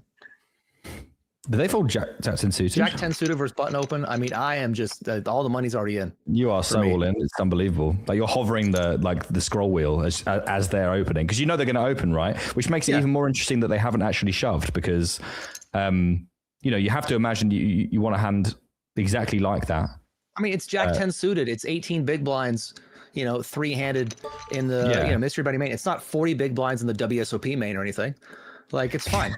It's not like we've called down 3 street barrels with for our tournament live in the main event, guys. Come on, we would do that. But yeah, I think with the dynamic, M flush. I honestly think that when it folds to them, or on the button or on small blind, they've opened, like, they're not even thinking, like, how can you possibly have a hand every single time? And you have something like Jack 10 suited. It's almost like you're waiting for that moment and then we've let it go. It just does seem strange to me. I think people really underestimate how much fold and this as well, by the way. King 9 suited. Like you get to a point where, and this will happen sometimes by no fault of your own, where you are playing for the last ladder. And, that happens more when these guys get down to like 8-9 big blinds and M flush's lead is just so gargantuan. But before that moment, you do have a lot of fold equity still. And yes, the pay jump is nice, but it looks like it's going to be set up where when M flush does get heads up, he's going to have 90 big blinds to 8. Yeah. I mean, obviously we can see the cards and we can see that M flush is opening 9 threes, 6 deuces, all of these absolutely rubbish hands. But like, even if you can't see the cards and you're David, which we assumed that David was tuned into this because they were playing back so efficiently, right? But if they're opening every single time, their cards aren't going to be that good like all the time. And they're probably going to include quite a bit of rubbish, because we've been seeing an hour and a half of M flush basically opening every hand. And this is where the 8-8 HUD can really come into play. When the player's playing 80% of hands, you're like, oh, okay. Yeah. I mean, like, I know that it's a tenuous time of the tournament where Doodoo Wolf has about the same amount of chips as you. Obviously, we've drawn the line at King Jack, but there seems no discernible reason to draw the line at King Jack and not King 9 and not Jack 10, because against the ridiculous array of hands that M flush is opening, it just feels like that we're doing obscenely well by picking up any amount of like equity on the small blind and being able to shove. If anything, the hand before is better because you have more fold equity. The Jack 10, you had more fold. Yes, it's a worse hand, but it's not like you're getting called by a hand in between King Jack and Jack 10 anyway. We do have a news that the VPIP is actually 68. Tight. I would imagine that it would be a lot higher than that three-handed. It might even be the region of 90. I think it's 100 minus the one fold from the button. Yeah. Well, we stipulated that we thought that obviously we're all in here and M flush is going to fold. My point is that we didn't need something as strong as pocket eights to be playing back in this manner, even with Doodoo Wolf lurking around the same amount of big blinds. But yeah, M flush is pretty much playing every hand, and we stipulated that might be going on, but now we've seen the 6 deuce and the 10 deuce. We can pretty much confirm that it's definitely the case. And this is actually a fantastic strategy if your opponents aren't playing back enough. Like earlier, David was playing back a lot and made most of his chips by attacking it. And for whatever reason, he's gotten a little bit tighter here. Maybe the next pay jump. It is the biggest pay jump that they've played for so far, right? Like the next pay jump is always the bigger one. Yeah. But yeah, I think people underestimate how much room they have to actually, win chips against aggressive players. Yeah, and obviously M flush will understand the dynamics of both players wanting the other to bust, because there is $1,300 in between third and second. But at what point do you draw the line and say, well, you're just not allowed to open every single hand, and I'm just not allowed to fold King 9 suited when you do open that, and I have 10 big blinds? Like, I think that there is definitely a line to be drawn somewhere, and the line is probably above where David's drawn it. Yeah, it just seemed like the strategy changed a little bit as the pay jumps got higher, which is, I guess, reasonable in a way, because each pay now it's worth more money, right? Surviving. But yeah, I guess my point is that your chance of survival is still very high, even though you play back. Like, once in a while. The thing is, the people that played back, M flush has shown down. Oh, I've got kings, I've got jacks. There have been a couple times they had hands, but they didn't have kings or jacks every time. We're going to have an extremely fair all in here. Doodoo Wolf has 2 flush draws. David with just the 1. Would you rather be 2 flush draws or 1? I will take the 2. I'll take the 1 then. I was going to take 2 also, so I was surprised by that. Well, Doodoo Wolf's my guy, so my new. Here we go. I'd probably rather be David now. A heart will knock off Doodoo Wolf. It is not a heart, it is an ace. And we are going to see a very fair and reasonable chop. And we're still 3-handed.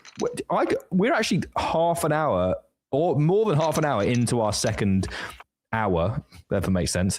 Since the break, we've done half an hour of action. I feel like it's gone really, really quickly.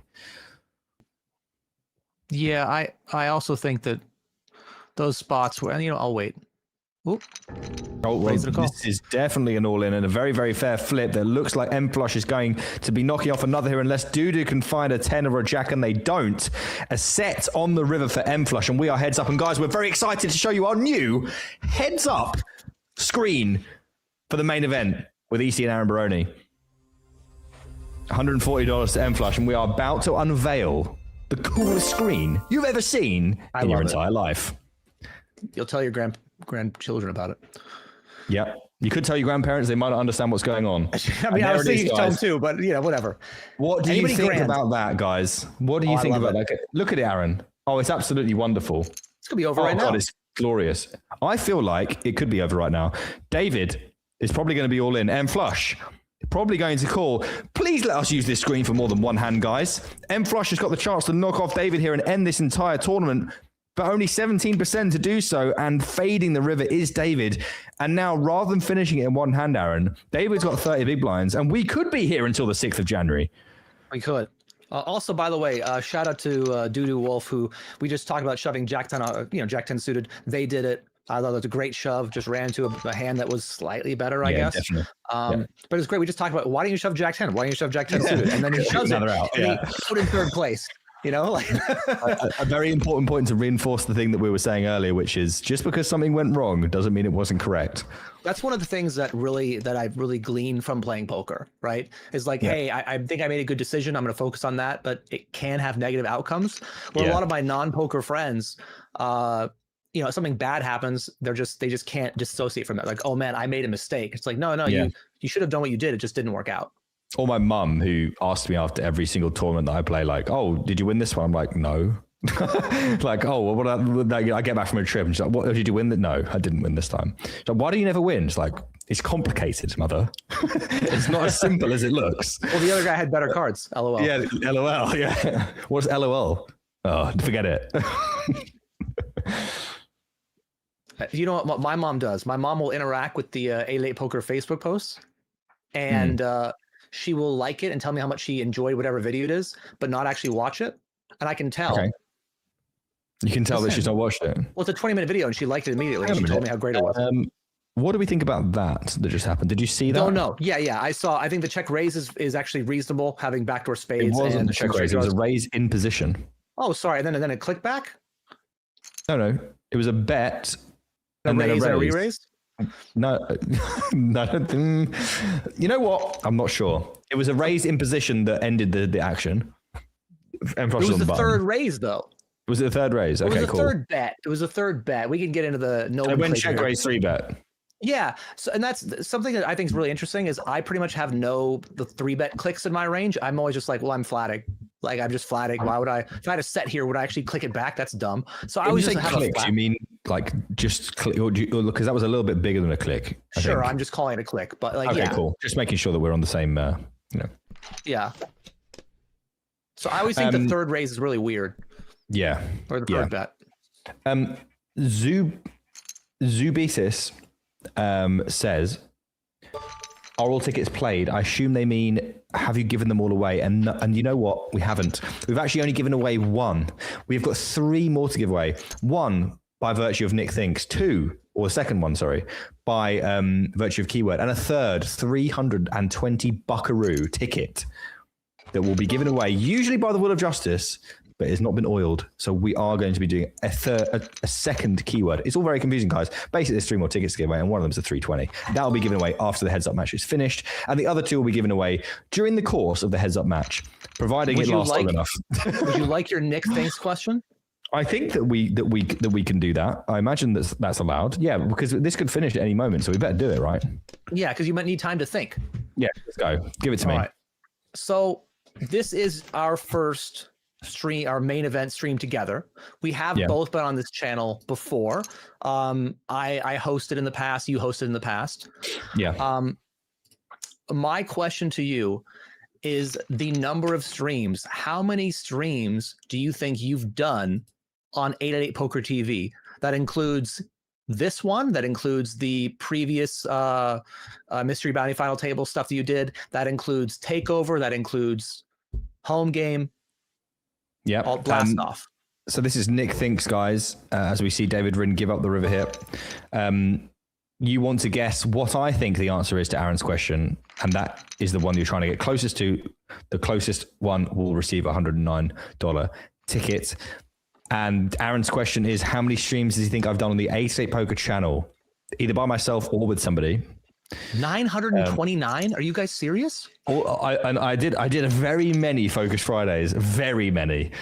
So let me just think about this. 929 seems like too much. I'll do the action. All right. Classic heads up pot where nobody has anything. Yeah. And the more aggressive player wins. That actually is a great lesson. The more aggressive player generally is going to win. I'm in the tank here. Take your time, man. Bottom pair here for David. Been there for wow. I've been around a while. I'm busting the calculator out. Take your time, man. That's fine. This is the longest I've seen M Flush make a decision. Checks it back. Hum. Let's say, I think this is a fair way of doing it. It's a really interesting decision by David to bet such a big size with bottom pair. Is it a bluff? Is it value?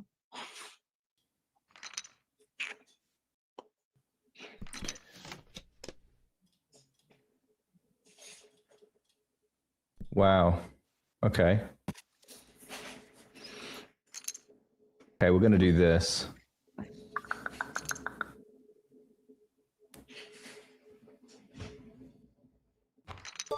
Okay, that's my answer. The spicy check raise there with the 7-6 on ace 8-8. Okay, I have an answer in. I'm back. Back. Aaron, how did the play-by-play go? We lost. Great. There was a bunch of limping and checking. Okay. They're still pretty much filled us in, yeah? Cool. Yeah. M Flush here with King High decides not to take the betting option. 3 high for David Rinn, and now picking up a gut shot in this 2 big blind pot. Decides to try and leverage some of those high card checkbacks that M Flush will obviously have in range. And M Flush decides that probably can just go ahead and choose some other hands to defend against that sizing. This is twice now David versus check back has picked an over pot size as his bet size. I wonder if that's what he's just going to pick generally. Yeah. Like 1 and 1.2, something like that. It does seem to elicit the kind of folds they're after, which so makes sense.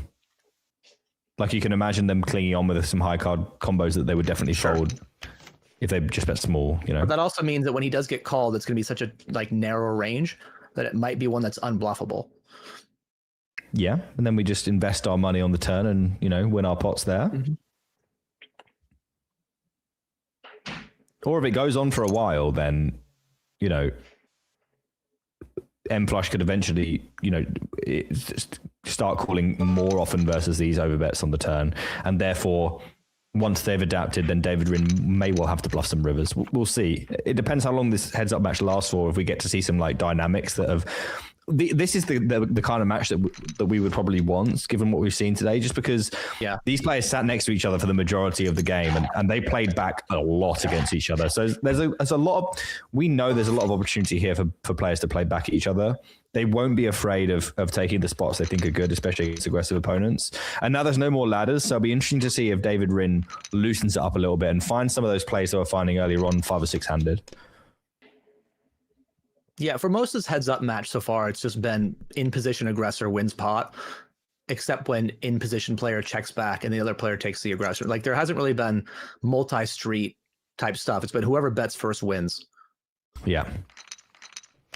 And not going to happen this time.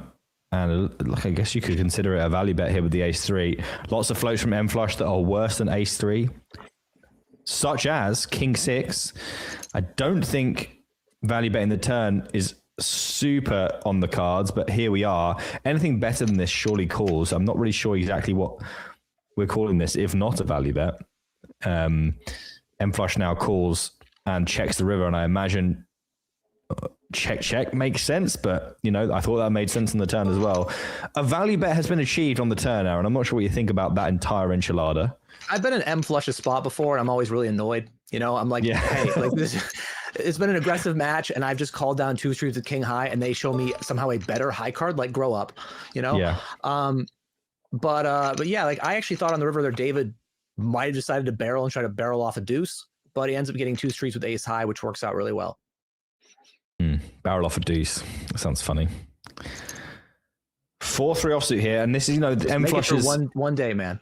I did an hour and 44 minutes. That was the most I could do. M Flush's general play has been a lot of raising lots of rubbish versus limp, and they don't really see any reason not to continue doing that, given it's worked so well for them so far. But as we said, there's no more ICM, so David should be playing, if he's picking up on any of this, should be playing appropriately versus it. Yeah. Both players connect with this flop. Both had a king and both paired their second card. unfortunately for M Flush, David Rin has the better of it with the King Queen of Diamonds hit. And the Ace of Spades turn will be neither player's favorite card. No, this will probably kill a lot of the action here. Yeah, this is certainly a reasonable spot for check. Don't see any reason for M Flush to be betting this turn. David Rin will now be absolutely begging that this goes check. And it may not, Aaron. Like, can we see potentially this 9 be turned into a bluff here? I think a lot of players will just check back. And so I would have, I think turning your weak showdown into bluffs is something that not everyone does, because you're like, well, I could win. As well. I'm glad to have it confirmed by someone a small amount better than me. Whatever the difference is in the main event, that's the difference. Although you are a 2-time casher, aren't you? Don't ask me like you don't know. Well, I'm just setting you up, man. Tell the audience. Yes. 2022 and 2025. Aaron's got the dollar signs. I've got the repertoire, the consistency. That's true. Your ITM percentage is pedigree. higher. They know all these things, all these very smart words, like pedigree and consistency. These are all the things you want to be. Like, who doesn't want to be pedigree? It sounds very regal. Yeah, it does. Exactly. King 4 here for David. Do we take this as our raising hand? It's been very popular so far on this final table. I feel like I did ask Josh this, but he didn't really give me like a committal of an answer. I feel like these, I know maybe not heads up because they make a lot of sense, right? But like during the course of a final table, I'll commentate the later stages of tournaments, maybe in UKPLs with the guys on the UK tour. I don't see anyone like of the regs not take the ace threes, the king deuces, the king 5 offsuits in the big blind every single time. And I just wonder when the meta is going to shift from like people just folding all the time to these to start. Like, I haven't really seen any. I think I saw one person 4-bet jam king queen off, but apart from that, it feels like it's so strong right now because people are just not adapting to it. Do you think there's going to be a time in poker, like maybe in the near future, where people just start to 4-bet jam like absolute nonsense? Or do you think that we're just not there? Like, depending on stack size here, we're talking like, let's say under 40 big blinds effective, like 30 or 40. I'm a big 4-bet rip it in their eye kind of person. Like, because I think a lot of people use we'll say like suited aces and the weak kings as like their 3-bet bluffs. Well, if I just rip back like anything that's reasonable, and I think they're just doing it too much, I'm going to win this pot so often. Right. And there's so much money in the middle, especially in like a heads up chip EV situation where it's just like, this is going to print money. I don't care about ICM. I think people are just too afraid to bust a tournament. I think it's a big thing. And maybe it's because I play so many at a time. I'm less afraid of that because I'm like, well, I have 18 others. But when you have one tournament and I don't know, especially a live setting, you're just like, man, I don't want to do something quote unquote foolish and then lose. And then I can't have a bad beat story. Like, oh yeah, I ripped ace 8 suited. People are like, moron. Yeah, I know. It's funny because this is the exact same speech you gave me going into day 2 of the main event in 2024. And I don't know. I don't know what it was about your speech. It was obviously very convincing, but I ended up turning top pair, top kicker into the most ridiculous bluff I've ever done in my entire life. Just because I wanted you to be proud of me. It worked. We're here. I wouldn't have accepted the commentary job if I wasn't proud. I got called by the same hand, so I don't know if it worked. I mean, otherwise you just would have folded. I folded? How could I fold? They checked to me. Oh, they checked you? I guess, okay. I thought they bet you something. Yeah, you're right. They checked. I was like, I'm all in, dealer. And they took 20 seconds and went, what is this, the main event? 10K? Day 2? 100 big blinds? Yeah, cool. I've got top pair. I was like, right then. Pick the wrong person. Anyway, top 2 here for M Flush. A very, very strong hand at the best of times. Heads up, an absolute monstrosity of a hand. Deuce of Hearts being David Rin's best claim to fame in this one. And the backdoor straight draw to go alongside it. The Deuce of Hearts sneaking its way into play, but this is a very, very quick and meaty bet that the Deuce of Hearts cannot withstand. Yeah, I actually think if M Flush bets flop, David's probably going to stick around. But the flop check followed by a massive turn bet, and obviously he's drawing to the worst possible flush. Decent spot to fold. Wow. Do you want to speak a surprised little to see bit that. about He's that? been playing more of a soft 3-bet strategy, like a non-all-in, and he just rips 32. One thing both these guys are doing, and a lot of players do, you have a time bank, you don't have to act as quickly as possible. It's not a chess clock, like take your time on your actions.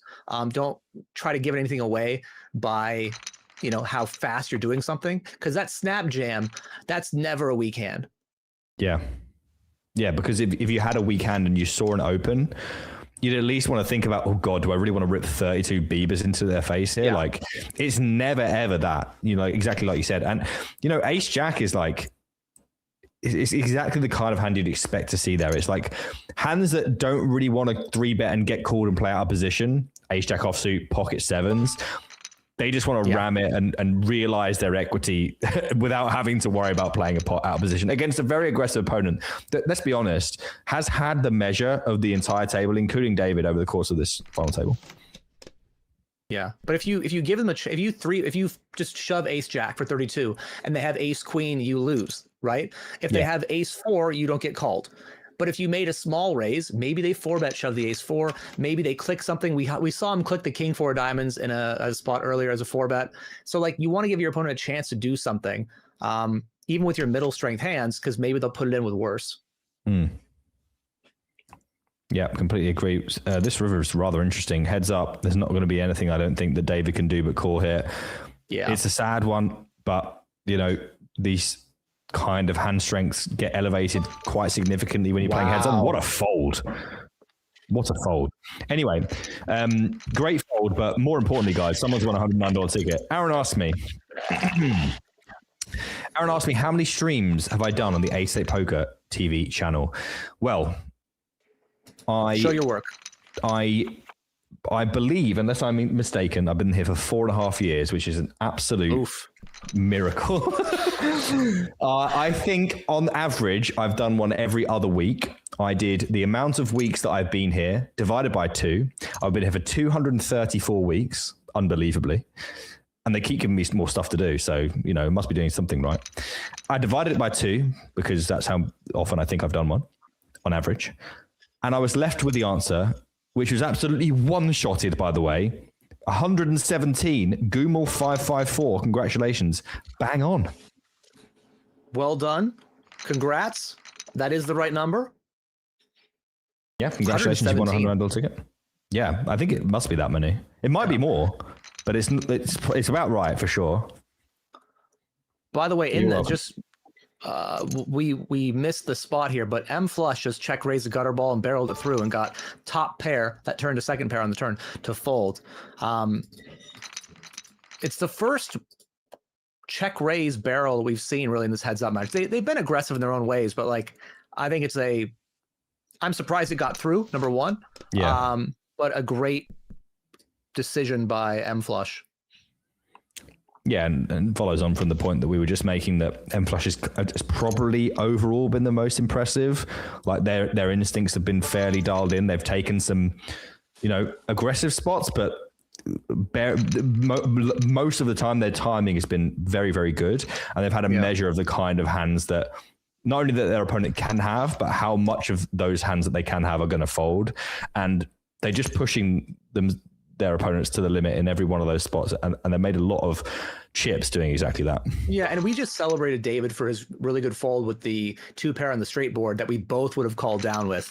Yeah. So that playing the next hand the same way, folding like second pair, which is a decent middle strength bluff catcher, also makes sense. It's kind of the same hand. He might just be giving M Flush too much credit, where you and I are not giving him enough credit. Yeah, and it kind of feeds into what we've been saying over the course of the evening. The 7-5, we're guilty of this as well. We saw the fold and thought, wow, that's great. If there's a chance that overall it's just not good to fold that spot, it may. It was great. It was great in the moment knowing their cards. Yeah, exactly. And it's not as fun to talk about the game like that, but it is true that, if you extrapolate that tightness of fold over the course of an entire heads up match, you are going to be folding too often unless you're doing it deliberately for a reason that makes sense in that moment. Correct. And I think we get a little bit too hung up on like, oh my God, what a fold in this one spot, this one play. And that kind of clip goes viral when you're right. If they do that for the entirety of their heads up match against his opponent, they're going to get crushed. Like, you're going to make, if you call down every time, you're going to be a hero eventually, but it doesn't mean all the call downs are good. Same with making hero folds. Like every time I see someone make a, oh boy, how is it not over? Well, Ace Jack offsuit is one of the best hands we've seen so far, and we know that David pushed it to the limit last time. I can't see a reason that they won't be all in this time as well. M Flush has the Ace King waiting in the wings. They've been playing so aggressively this whole final table for this moment, and there is the Jack, which is going to turn everything on its head unless M Flush can find a king, and they do not. And David with the Ace Jack daggers the Jack on the flop, and now M Flush, after working so hard and so well to put them in a situation where they had merely 5 cards to see before winning the entire tournament, they do find the Jack on the flop, and M Flush now is our chip deficit at 22 big blinds. We have another break, guys. We'll be back with 2 more tickets, the winner of this heads up match, and more shenanigans in 5 minutes 30 seconds. It's time for Ace State Poker Live 2026, and we're lining up a jam-packed year full of awesome events just for you. First up is Madrid, where we'll bring the poker thrill to one of Europe's most vibrant cities. Then we head to Glasgow, a city known for its heart, energy, and epic poker showdowns. Next, it's on to Barcelona, where poker meets party under the Spanish sun. Finally, we close out in London, showcasing our poker prowess in one of the most iconic cities in the world. And that's not all. The UKPL is back with 5 stops across the UK for your chance to grab even more poker action. We've also got the Noche de Poker Festival in Spain, bringing poker closer to you. It's going to be an incredible live experience unlike anything you've seen before. And stay tuned for more surprises. So whether you're a seasoned pro or new to the game, Ace State Poker Live is your chance to be part of something unforgettable. Come along, play well, get lucky, and you could be our next Ace State Poker Live champion. Ace State Poker, made to play. We can also use small straight draws, gut shots, even open enders, and blast them off of high card hands that are ahead of us. When we've defended our big blind to a razor, we are out of position. The most common thing we're going to do is check to the razor. Because we had a discount pre-flop, we have a wide range. They have a narrower range. On most flops, they have an advantage in strength, and they have an advantage with position. We're just going to check to them and then reassess based on what they do. When we face a c-bet, we have to first of all get rid of all of our trash hands. So if the board comes like a Jack 10-5, we know we're automatically folding pocket threes, ace deuce offsuit, 6-7 offsuit. All of those hands disappear. Then we are left with a reasonably strong range. Our second pairs, our top pairs, some sets, maybe straights, depending on what the board is. And all of these hands have to go into 2 buckets, 2 strategic decisions, check raising and check calling. People often don't check raise enough, and it's really important to check raise enough, both to get fold equity and to get maximum value from your strong hands. Let's say the board comes 2, 3, 4, we check, they bet. We really want to get lots of money in with like 5, 6 with a flop straight or pocket fours for a set. So we are going to check raise those hands. We can't only check raise our very strongest hands. We need to balance that with bluffs as well. Maybe a hand like King 5 offsuit for the open-ended straight draw and the overcard. When we check raise these bluffs, we can make ace highs fold, and that's great. We can even use them as multi-barrel bluffs down the streets and maybe make them fold a pair on the correct runouts as well. There are times when we don't check raise very much at all. If there's a lot of ICM considerations and we're covered, or if the flop is just particularly good for the pre-flop raiser. If the floppers came ace king 5, the pre-flop raiser has loads of top pair hands, loads of the best sets in the 2 pair hands. They have a big advantage. So we're not going to check raise very often at all here. We're going to decide on our trash and just fold it and do a lot of just check calling. If you're in the big blind and you call a raise versus an under the gun raiser and it comes ace king 5, having a donk betting strategy leading out instead of checking is not viable, not mathematically speaking. They have a really strong range on ace king 5. We have a relatively weak range on ace king 5. If we try and construct a leading range, it's going to be incredibly difficult to balance, and we're betting into a big disadvantage to their range. So it's not going to make you money in the long term. Some of the situations where we can construct a leading range is when the flop is beneficial to the big blind. flops like 5-5 deuce. It's good for the big blinds range because when we had a discount pre-flop, we were calling hands like 5-6 offsuit, like king 5 offsuit. So we have a lot of 5s on 5-5 deuce, for example, whereas an early position raiser doesn't have very many 5s in their range. The reason we donk bet is to prevent them from checking back strong hands when we have a nut advantage. It allows us to maximize value from our strongest hands and maximize fold equity with some of our weaker hands that do have some potential to make something good on later streets. So when we've defended our big blind and it goes check check on the flop, we need to assess the turn card and if it's best for us in the big blind or if it's best for the pre-flop raiser. If we think the flop and turn are particularly good for our range, we need to construct a turn probe or a turn donking range. We can use hands like top pair, really good kicker. We can also use small straight draws, gut shots, even open enders, and blast them off of high card hands that are ahead of us. So we're maximizing our value with our best hands and maximizing our fold equity with some of our more nebulous hands that still have some improvability. So there you have it. There's some tips for how to play post-flop from the big blind. If you enjoyed this, please click like and subscribe. And if you have any questions, any comments, please leave them down below. I'll be happy to interact with you. It's time for Ace State Poker Live 2026, and we're lining up a jam-packed year full of awesome events just for you. First up is Madrid, where we'll bring the poker thrill to one of Europe's most vibrant cities. Then we head to Glasgow, a city known for its heart, energy, and epic poker showdowns. Next, it's on to Barcelona, where poker meets... Welcome back, everybody, to the third part of today's main event. Who knows it will be the last part? We certainly don't. Aaron did stipulate we may be here till the 6th of January.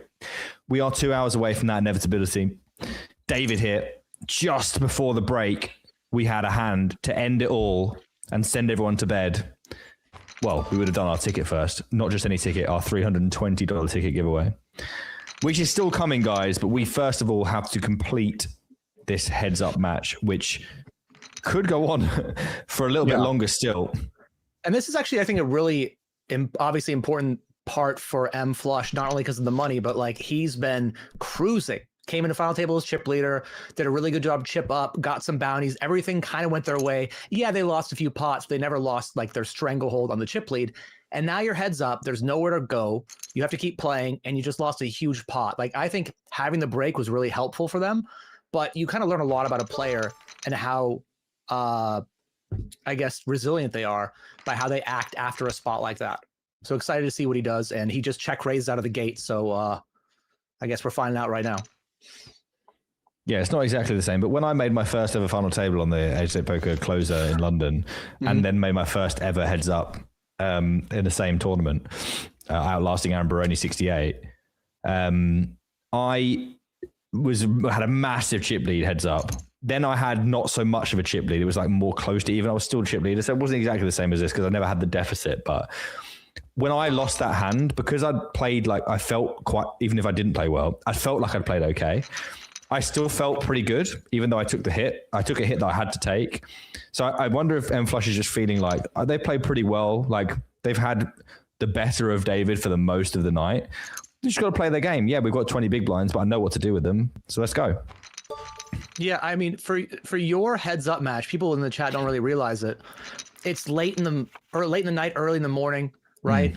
And the only people around the table watching are like the 8-8 poker teammates and like bosses. So it's this big crowd of people who were pretty much all rooting for Nick against another opponent. And that's, I knew that was probably some pressure. And so I was trying to watch this and like be there for you, but not actually be in your face for it. Because if you won, and that's fantastic that you won and you're very happy about that, but you could have easily lost through no fault of your own or through variance, and it shouldn't diminish your accomplishment. But obviously, it feels, if you would have lost, it would have felt like a giant gut punch, even though you would sign up to get second for sure. It just wouldn't have the same ring as the first tournament that I won. Yeah, I mean, I would say, as we just see this hand where David Ring goes for that bet on the turn, by the way, and then gives up the river. I wonder whether it's a spot where we could go for another bet, considering it's a 4 flush. Like, what other hands do we dig into to bluff with? But yeah, I do definitely take your point. There wasn't, it's weird considering the kind of person I am. There wasn't a single moment that I didn't think I was going to win. Like not one moment, not just heads up, but like there was one. There was one moment when you quadrupled up. Yeah, that's what I was like. Oh no! I think it's in the vlog. Like I end up quadrupling up, and you're just like, oh no. yeah. I think I used a different word, but yeah. Oh no, was the summation of it. But yeah, there's never what you want to see. Yeah, something like that. Shoot, indeed. Yeah, it was definitely shoot. Yeah, I still felt pretty good, and after you were gone, I was like, okay, here we go. Another very similar situation. That overbet size is still being chosen here by David. The pair is hit on the turn, and you did say earlier that you thought that this calling range on the turn may be unbluffable, quote unquote. We are going to try and bluff it. I like the decision to bluff. It doesn't work, but like.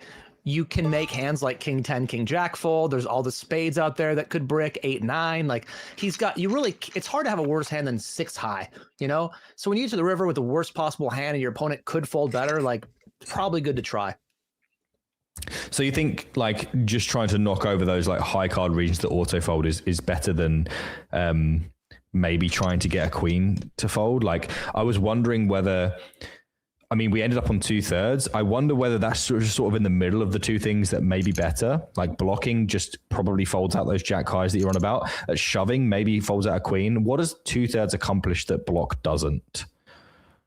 I think that block gets called super often. It doesn't. I mean, the thing is, it doesn't have to work very often to be effective. Yeah. Right. I do think that when he overbets turn. With overbet size, I think I might want to continue with the same size on the river. Like I wouldn't have an overbet size, but like if you did, I think using 6-4 is really good. Like use that hand, right? It's really, I think we can talk about combos you can bluff with, but just I think the mindset of realizing like, hey, I have to have some bluffs sometime. If I never have them, it's probably really bad. I think that probably should get through to people. Yeah. And you're going to lose that pot sometimes. You're going to get called like by the queen 8 and you're going to lose. But that really shouldn't be the thing that makes you not do it. Like long term, if you think it's going to be profitable enough, you go for it. And if you never bluff, then you're going to get ran over. Yeah, I mean, without a doubt, especially against someone as competent as M Flush. So we do like the bluff. Maybe we could have executed it differently and won the pot. But, you know, it does kind of like reinforce the point you were making, though. It's like when we do choose that overbet size on turn, it's kind of tough to leverage people off of that kind of hand for 2/3 pot. Yeah. So, you know, maybe a little prophecy that you foretold there. Yeah. Ooh, dearie dear. 22 big blinds in there with 7-6 suited.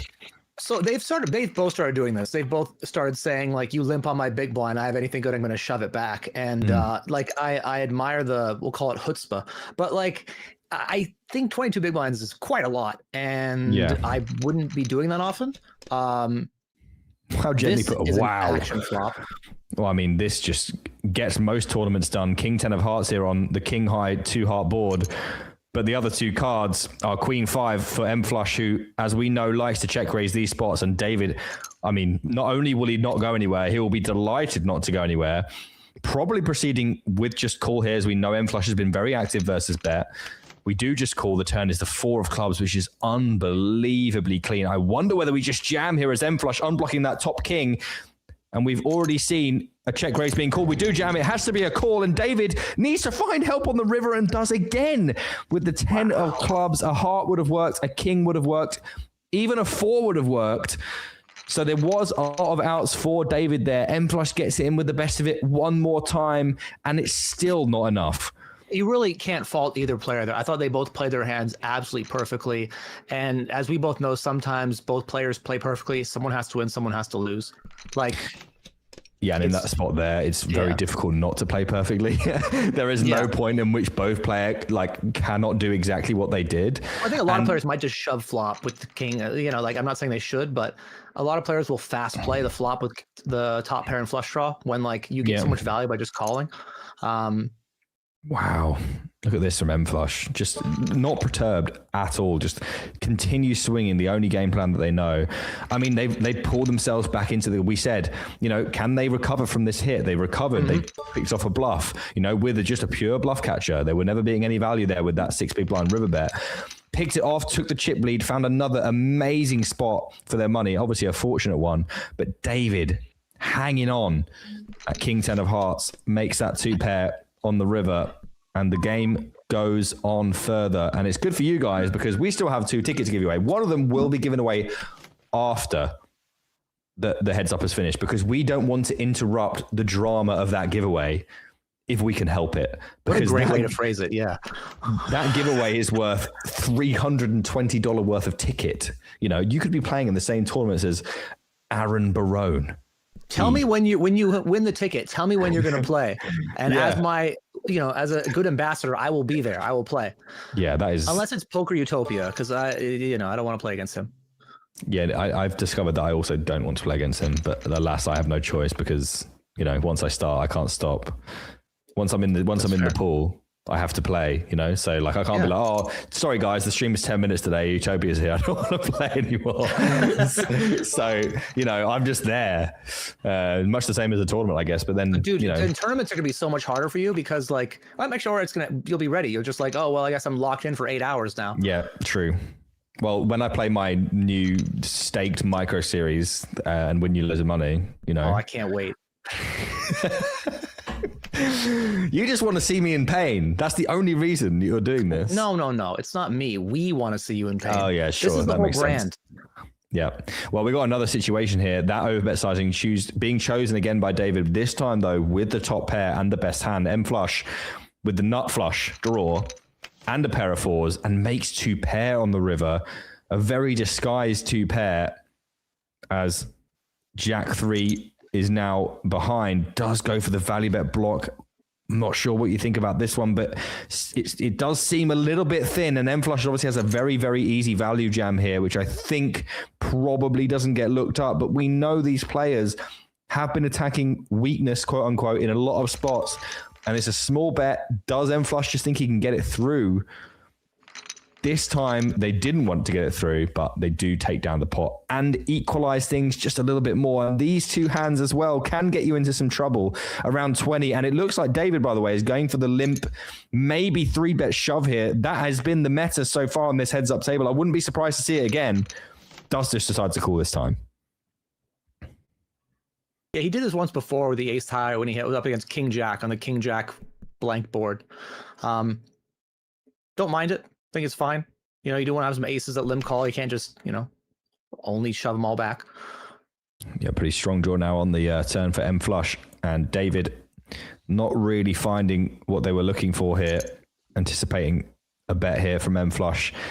And David really is going to struggle to hang on here. And it's got to be really frustrating because obviously we've had 2 fortunate spots as David to double up and take the lead here back from M Flush. But every single time that happens, they just find a way back into the game.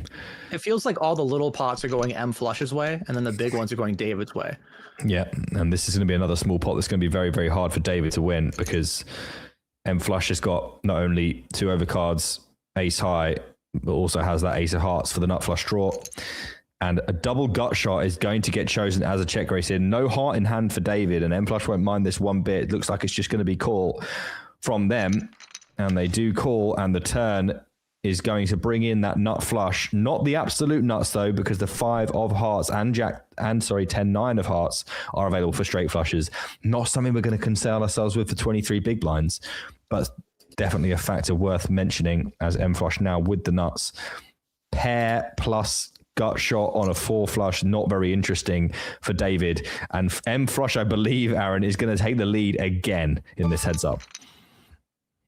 Yeah, I mean, at that point on that turn, he's either going to take the lead or just take the match, pretty much.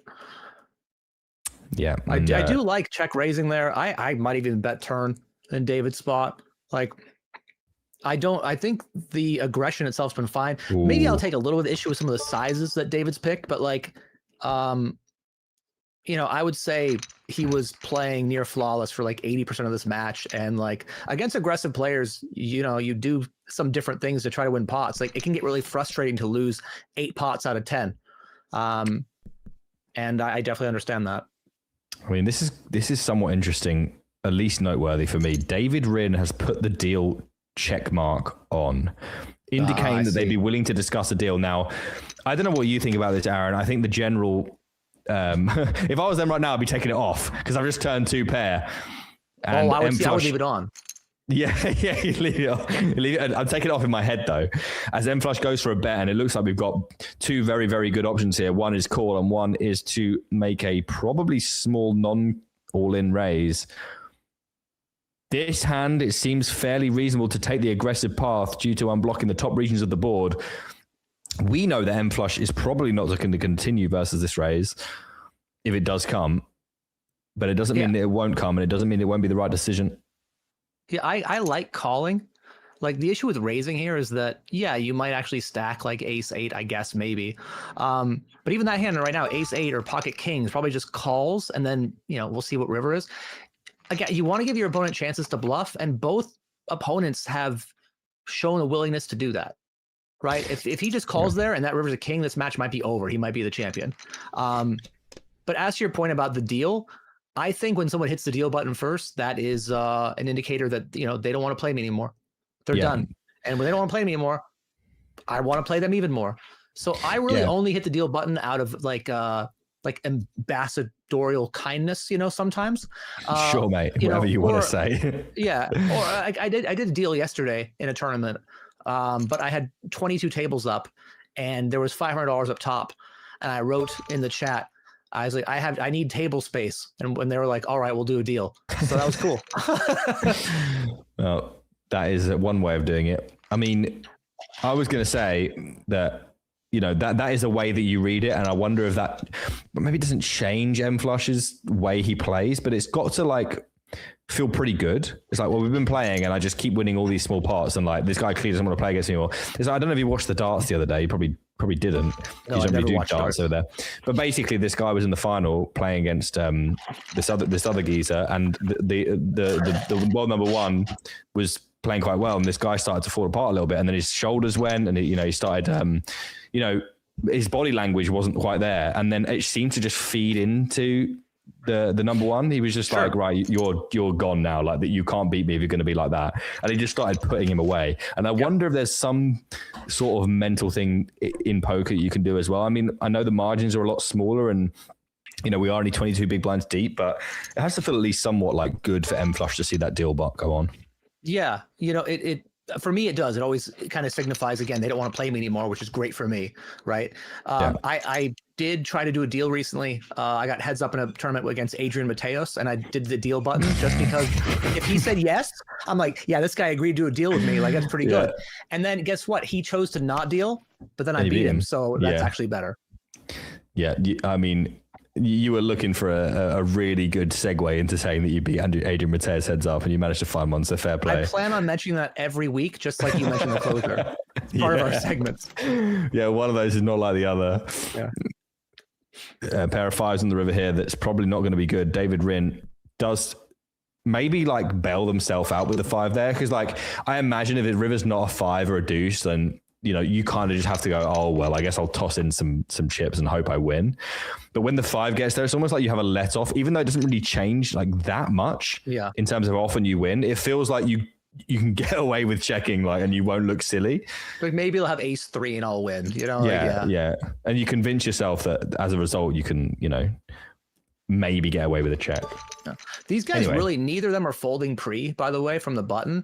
And not that I mind that. For a lot of players, I do the same thing. I'll just complete all of my range at least. But if a player is going to just continue with everything, even those bottom 10, 12% hands, you can actually start ISO raising them a lot more, because they're just going to have all that trash stuff they just fold, like the 9 threes and the 10 deuces and the 8 fours. So versus better or more aggressive opponents, you do need to give them one once in a while. Yep, indeed you do. And M Flush here with a pair of deuces. And a float from David. Yeah, well, 2 overs and 2 overs. The backdoor flush draw. Backdoor straight draw, sure. Yeah, there's things going on, and here comes another bluff, and it this time is definitely not going to work. The only thing that we need to decide is whether M Flush is going to go for a raise. And guess what? M Flush has taken the lead back once more from David Rin. It feels like David Rin, unless they're all in and behind, can do no right in this heads up. I mean, that's the annoying thing about playing heads up versus a good player is you can go through stretches where even if you're evenly skilled, you're just going to get smashed. by the runouts in the deck, and it just feels that way. And you kind of just have to battle through it. And for some players, they just wilt. Yeah, this is a rather sobering check raise.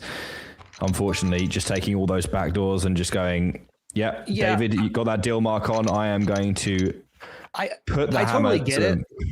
I get it, but look, in a limped pot, if you're check raising ace 9 deuce versus me, and I'm in you're not winning. You're not winning on the flop. It's a limped pot and you checked it. So you're checking ace 5 and then check raising me. Bro, you're not doing that. It's so rare.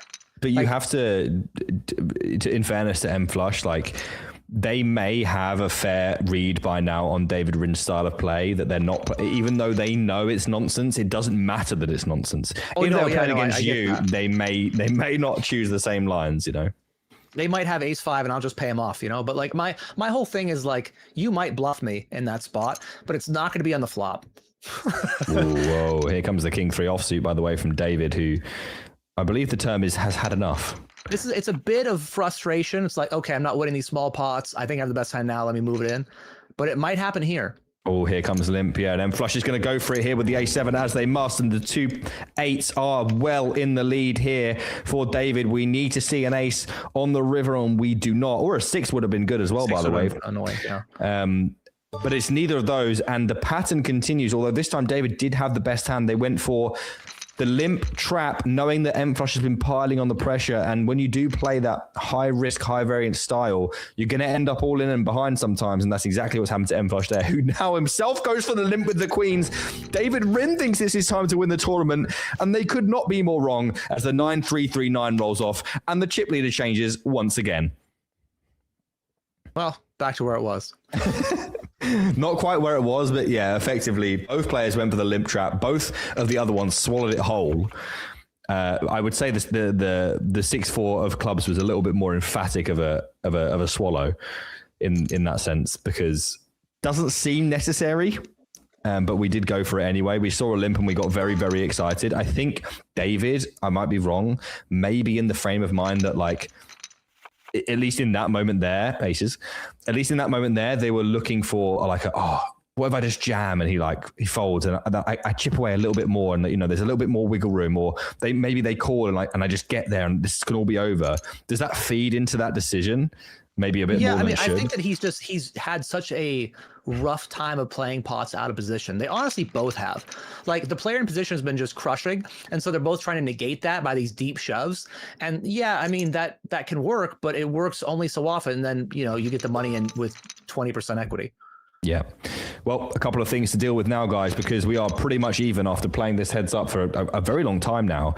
And we've got 2 tickets still left to give away. One will be given away after the culmination of this heads up match, but one of them will be given away now. And that is a $109 ticket. And all you have to do is put the keyword in the chat, as you guys know so well. And that keyword, Aaron, is... This is where you want me to fill it in, but I actually don't know what the keyword is. It's new hosts, Aaron. Oh, that's right. I do Not remember very that. good Now, ones, apparently. Just like my wife says, someone did tell me. I was told about it. New hosts, HOSTS plural, as referring to Nick and I, as your host of the main event here. And it's been a really fun couple of hours. This heads up match has been great. I heard the last heads up match that you watched wasn't as great. Oh no, it was sensational. Oh, okay. I mean, this has been great, and you know what I'm most happy about? I'm most happy that we got to use our heads up screen. No, we got to use our heads up screen for so long. That's true. What if it had ended in one hand, like it nearly did, by the way? I do think we'll probably got to see the payouts up there somewhere. If I'm going to make any sort of critique, that's true. Well, the payouts, guys, we can tell you are 5,400 and 7,300, I believe, plus the bounties. And David here is being 3-bet by M Flush's ace-3 offsuit. As you guys get your keywords into the chat, David considering something spicy here. I don't think call is on the menu, but they did dwell up for a second there. God, the lead has changed in this heads up 5-6 times now. Yeah. And every time M Flush finds a way to win pretty much every single pot that's not all in. And it's very impressive. He's going to find a way to win this one as well. Winning these small pots is super important. And yes, he's ran poorly in the bigger pots, but he's won enough of these small pots where he's not only still in the tournament, but he has a chip lead. And I think that's there's a lesson there for the chat, right? Like, yeah, the big pots get more excitement and more interest, but these small ones, like, if you can win more of them, it's going to help your chances. Win more pots, help chances. One, by the way, yeah, not great. Yeah, completely unideal for mFlush. He's found himself in this situation a lot of times already in this heads-up match, and understandably going for check raise here on that 10 high board with the 10-6, a vulnerable top pair that heads up should be... Oh, no. That is a really rough card for mFlush. I mean, basically removing the problematic kicker that mFlush had that they would have been concerned about, but presenting a few more problems, Aaron, and that is that we are dead completely on the turn. Quad 8s here for David, 8-8-8 on the board for the first main event of the year. Will the Jack of Diamonds save mFlush from paying all this last 10 big blinds on the river? When we see shove here from David, I think we now have a bluff catcher with our 10. Interesting decision point here as David obviously goes all in, and mFlush now has to decide whether to bluff catch this river. Yeah, you don't expect the diamond draws to now shove the river as a bluff. He will have stuff like Jack 9, Jack 7, Queen Jack that floats flop to the check raise. Wow, what a great fold from mFlush.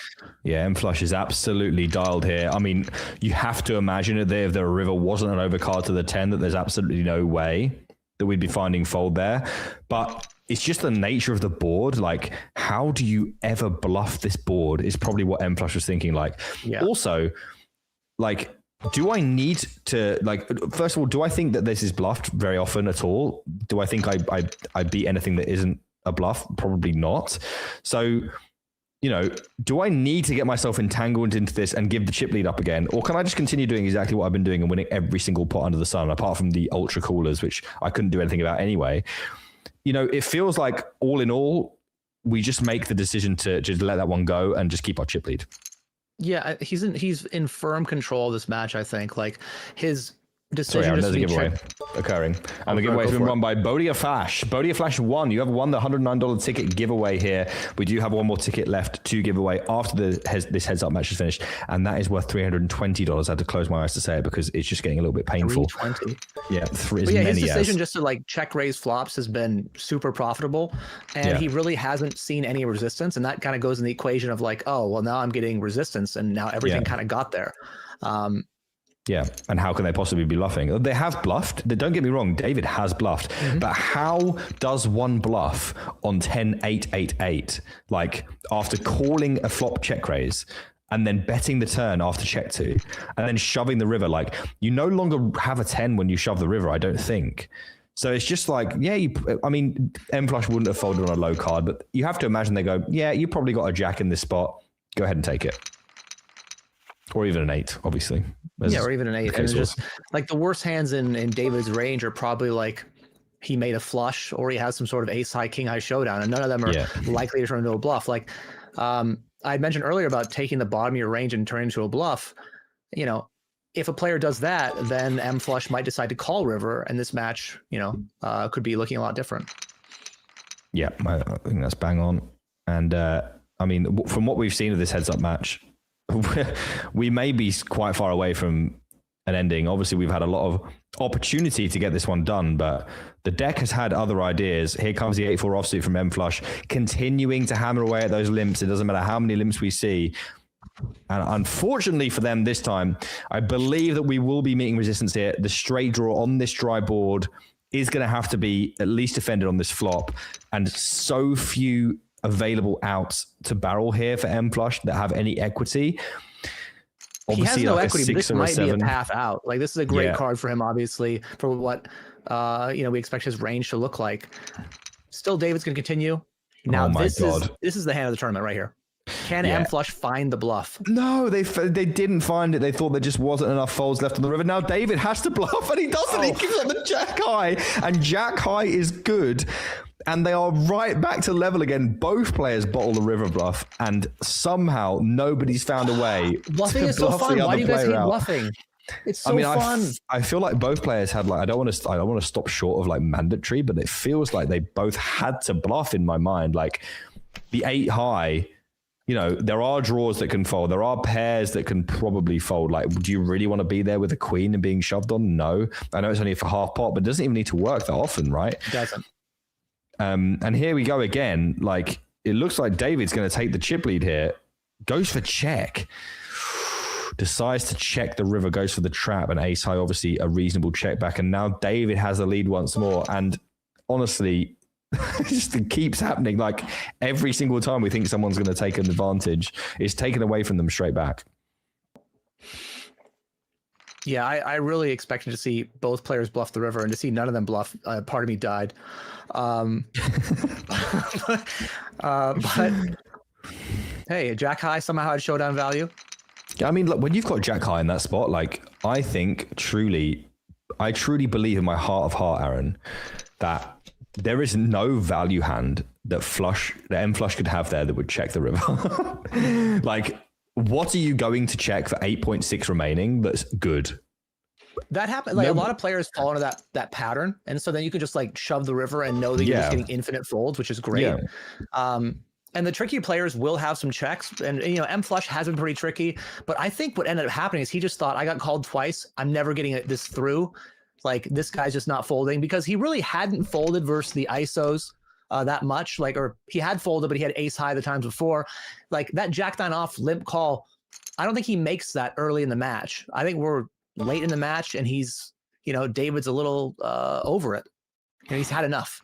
Yeah, I think so. And I mean, they will be absolutely, they wouldn't believe their eyes when they were shown the 8 high that didn't bluff the river. They had the diamond as well. Like, I know it's a little thing, but sometimes that's just enough to get like someone over the edge. We have top pair versus top pair here, by the way, Aaron. Could be it right here. Yeah, I mean, the kicker plays. There's no way we can ever fold top pair. There's a drawy board. The queen on the turn is a heart. Could save M flush's tournament here. It's actually a really bad card for David. Yeah, it's a bad card for. I mean, there are a lot of bad cards. This one's particularly bad for getting paid on. We do see another call. I wonder whether we'll get some sort of block here, or whether we will just go for all of it. It can be tempting when you're having a rough time to just go for all of it, even if it's not the right play, just because you want to try and get the tournament done, right? This time we go for block. And M flush now has a decision and does find another great fold. Having said that, the gap has widened once more, and now David with the opportunity to take this one down.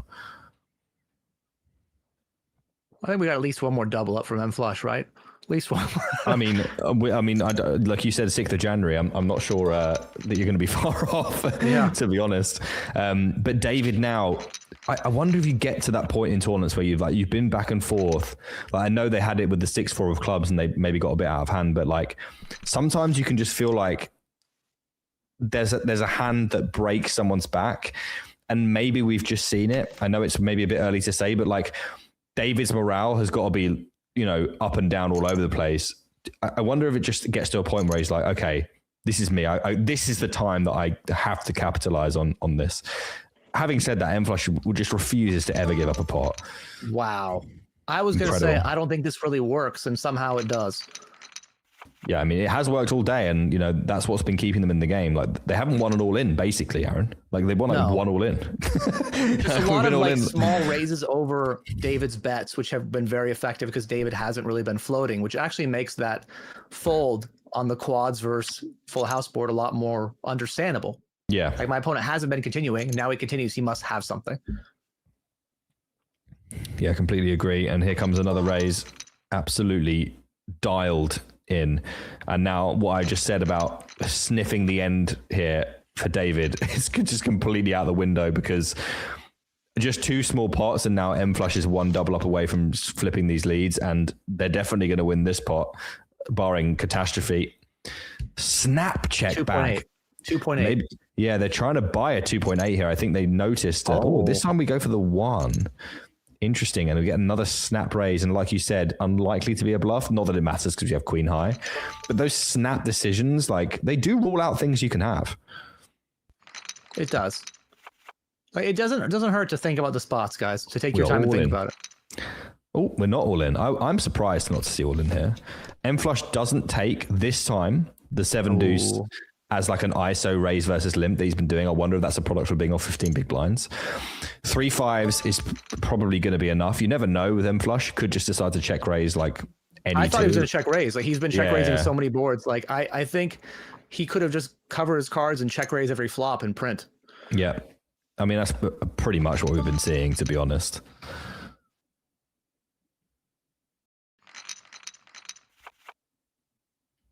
And 2 ace jacks. Go on to the next one. Unless we see some spades or some clubs, this will be really a non-event. End like this, you know. This is always sad. Yeah, I don't think there's any danger of this ending like this. I mean, it would be ironic that this is the way we end it after we had so many chances to end it. It isn't going to happen this time either. And they will chop up the 32 big blinds. April says, am I dreaming? Easty and Aaron, I mean, you did know about this for a while, so... Just trying to hype you may know. You may have known the longest of anybody. That's true. You've had the longest to prepare. And found out today. Right, ace 3 offsuit here for David, who probably just goes ahead and shoves this in. I don't think this is enough. King 5 or 15, still very playable stack for M flush. Neither of them have had ace high in the check back range out of the big blind. It's always been shoved back, raise, and yet somehow check raising ace high boards is still printing for M flush. Yeah, I mean, we could see another one here. Wouldn't surprise me one bit. Check raise. I mean, doesn't David just start checking back if they're not going to defend? Yeah, okay, so here we go. Yeah, we have to check back if we're not willing to contest at the frequency that we are supposed to in theory, or at least maybe even more, considering the amount that we're being check raised. M flush has shown a propensity to give up these rivers and gives up another one, Aaron. Like, I mean... I don't know if it works or not. We'll never know. But the spades brick out. You've got a bottom range hand. You know, I mean, I'm either deciding 2/3 or overbet jam. I'm also just not in love with the speed of the check. Like, surely we're there with 7 high. We have to at least spend a little bit more time wondering what kind of hands that David could fold the river, because it's not like they don't exist. Correct. I mean, what if he has? I mean, we just saw him call down 2 streets, Jack 9, and we know a bluff would have got through. That actually might make me more likely to barrel through. Just be like, oh, he's going to have hands I wouldn't expect him to have here. Yeah. Here goes that classic overbet turn, and David now has M flush where they want them again for the 5th, 6th, 7th time. I've lost count now. We've been doing this heads up for over an hour, and we are maybe the closest we've been in terms of big blinds, other than the fact that we had that river spot where David was left with 8 big blinds and one with jack high. Yes. Apart from that, this is the closest we've been to someone actually being at risk of losing this tournament. Every all-in has gone the way of the short stack so far, as has to happen if your head's up and no one's won yet. But we are now approaching the point where any hand, not even a good hand, could be the end for M flush. Does David want to attempt to win this pot for cheap? They do not, and M flush does flop a flush draw.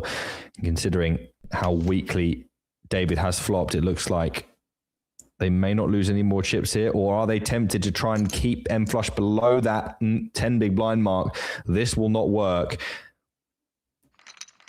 And if it does brick off, I was about to say, do we finally see a bluff from David? 6.1 left in the stack of M flush, and we do not see a bluff. I mean, I guess in this limped pot, yeah, I guess in this limped pot, you could make an argument that if we bluff the turn, like with all that rubbish, and then follow it all through, we're just way overdoing it. So it can make sense, sure, to give a few up.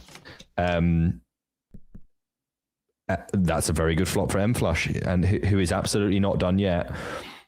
Ace 8-8, 4 on the turn. Check. As M flush goes for obviously a turn bet, and no way that David can be folding just yet, based on what they know about how aggressive. Oh no, it's all over. Not like this. After so long, it had to be something like this that ended this tournament. And M flush now, I mean, this gives them a chance to get away from it. Obviously, David's all in. They've rivered a full house. Do we beat any value now? I don't think that we do. M flush could find a way to fold. They don't. They snap it off. And David, after a marathon heads up, is our champion. Congrats, David. You know, he was the one really battling M flush early in the game, and allowed himself to just chip up, stay afloat, get heads up, battle. And he's our champion. Congrats, David. Yeah, I mean, it looked for all the world that M-Flush was just not going to be beaten today. But that's poker at the end. David found a way through. It took an ultra cooler. I do wonder, like, I don't know if I'm losing my mind here, but I wonder whether we can just fold the river. Like, versus that speed of shove when flushes are in play as well. Obviously, we lost to a boat, but like, we don't beat any value. Yeah, and we don't expect to see. I mean, I think that if you block that call jam, it makes more sense. But like, you know, at that point, the pot was so big, played a heads up match with an opponent for a long time. Like you know, it's easier for us. We're not in the you know. I mean, we've been here the whole time as well. Yeah. Yeah, I thought really, you know, well played by both. Either one would have been deserving as our champion. M-Flush played this final table really, really well. Flarank says, already finished, ? We've been here for 2 hours and 40 minutes. What more do you want? Yeah, next time it'll be like a 4-hour heads-up match. It'd be better. I see a lot of people redeeming the 8-day poker draw. If you weren't, I mean, I have mentioned it several times, but there is no wheel today. We didn't oil it. So it is going to be spun next week. If you're redeeming now, the Wheel of Justice will be back with myself and Aaron next week. But there is no wheel this week. There is going to be a keyword, and we are going to do that keyword now. And it's not just any keyword. I don't know if I can say it again. Could you please tell them how much this ticket's worth? This ticket is worth $320. You can redeem it on Tuesday. You can redeem it on Thursday. Either of those days, there's a PKO, there's a non-PKO. I'm probably going to be playing both. So $320 ticket. Usually first place is like between 4 and 6K. If I play, it's usually higher because I rebuy many times. So you can play with me potentially on one of the highest buy-ins that we have on the site weekly and win $1,000 potentially. Yeah, that's what's on the line right here. Without further ado, we are known for our very cryptic keywords, and we have another doozy for you here, almost a riddle as to why we would have gone with this one. The keyword for our $320 ticket, best of luck everyone, is big ticket. Big ticket. Because it is a big ticket. Yeah, the Kevin Garnett of keywords. Yeah. Did I know this one? Did you tell me this one? Did I tell you what? The big ticket. Did I know it was big ticket? Was it told to me or just to you? I'm just looking in the chat, bro. I don't know what you want from me. I'm just doing my job. I don't know what you're here for, but like I'm here to work. Huh. Like, they just told me to show up. yeah. I'm feeling that. Yeah. So yeah, guys, big ticket is the keyword for a 320 bucker. 320. If you'd like to play with Aaron Baroni in the $320 whatever you like on a Tuesday or a Thursday, do let us know, by the way, if you play one of these tournaments, let us know how you got on in them.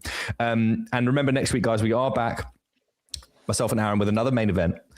And the following week will be Madrid. We'll be back. We'll be in Madrid. I'll be commentating the whole time. Aaron will commentate when he's not playing, which could be not at all. We'll just have to see. So we'll have someone a lot worse until he's ready, basically. But someone who's actually trying to work, you know, so it's a good trade-off. yeah, exactly. So big tickets going to be running for a little bit longer, guys. We want to give everyone a chance to get themselves into the big ticket giveaway before we go ahead and roll it. And after that, we will be done. Aaron, have you enjoyed your first main event stream of 2026? I know it's our first of many.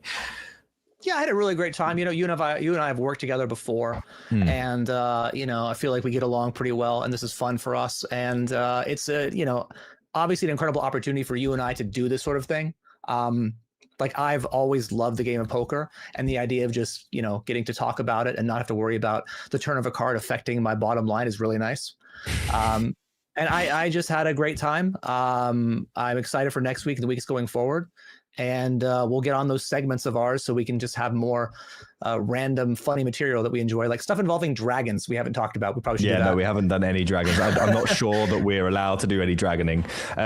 But yeah, the segments so far, guys, we're going to have to tally these segments up. Anyway, I thought we had more time to talk about segments, but we don't. We're about to give away a $320 ticket. Here we go. Who has won? It is Daniela Poor, who wins all the time. and has won again. Daniela Poor, congratulations. A 320 bucker ticket is coming your way. Very best of luck. Thank you very much for playing and for watching. And with everything out of the way, our sign-offs are the only thing left to do, Aaron. Okay. Well, thank you guys for joining us for our first main event stream. Back again next week, as Nick said, whole bunch of unless they didn't like it, then we won't be back. What? If they didn't like it, then we probably won't be back. But we have a lot of tickets to give away. So if you didn't like it, just show up and hang out. No, I mean we might get just let go because it wasn't up to the scratch that people are used to. Well, the channel will be back next week. Tune in to see if Nick and I are here. Someone will be here, guys. Unemployed. Yeah, the show must go on. Thank you very much for tuning in, guys. I hope you enjoyed it. We will be back next week. We really appreciate you tuning in and supporting us. And we will endeavor to improve as the weeks go on. And I'm sure that we will. Very much looking forward to it. Thank you very much, Aaron, for your input today. Thank you everyone for watching. And we'll see you guys next week. All the best. Bye, everyone.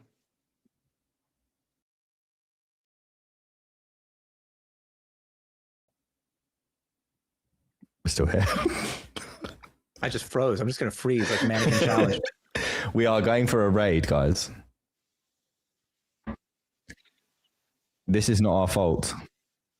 Look, guys, we couldn't have signed that off any better. We couldn't have signed that off any better. That was like clean. Usually Lime's ready, but Lime is just not locked in whatsoever. When they edit this down for the YouTube video, just take that part out, just cut it there. Yeah. We are adapting as we go, guys. We are Feng Shui, we're Darwin, I Ching. Bye-bye, guys. We've had a really good time. See you next week. All the best. Done.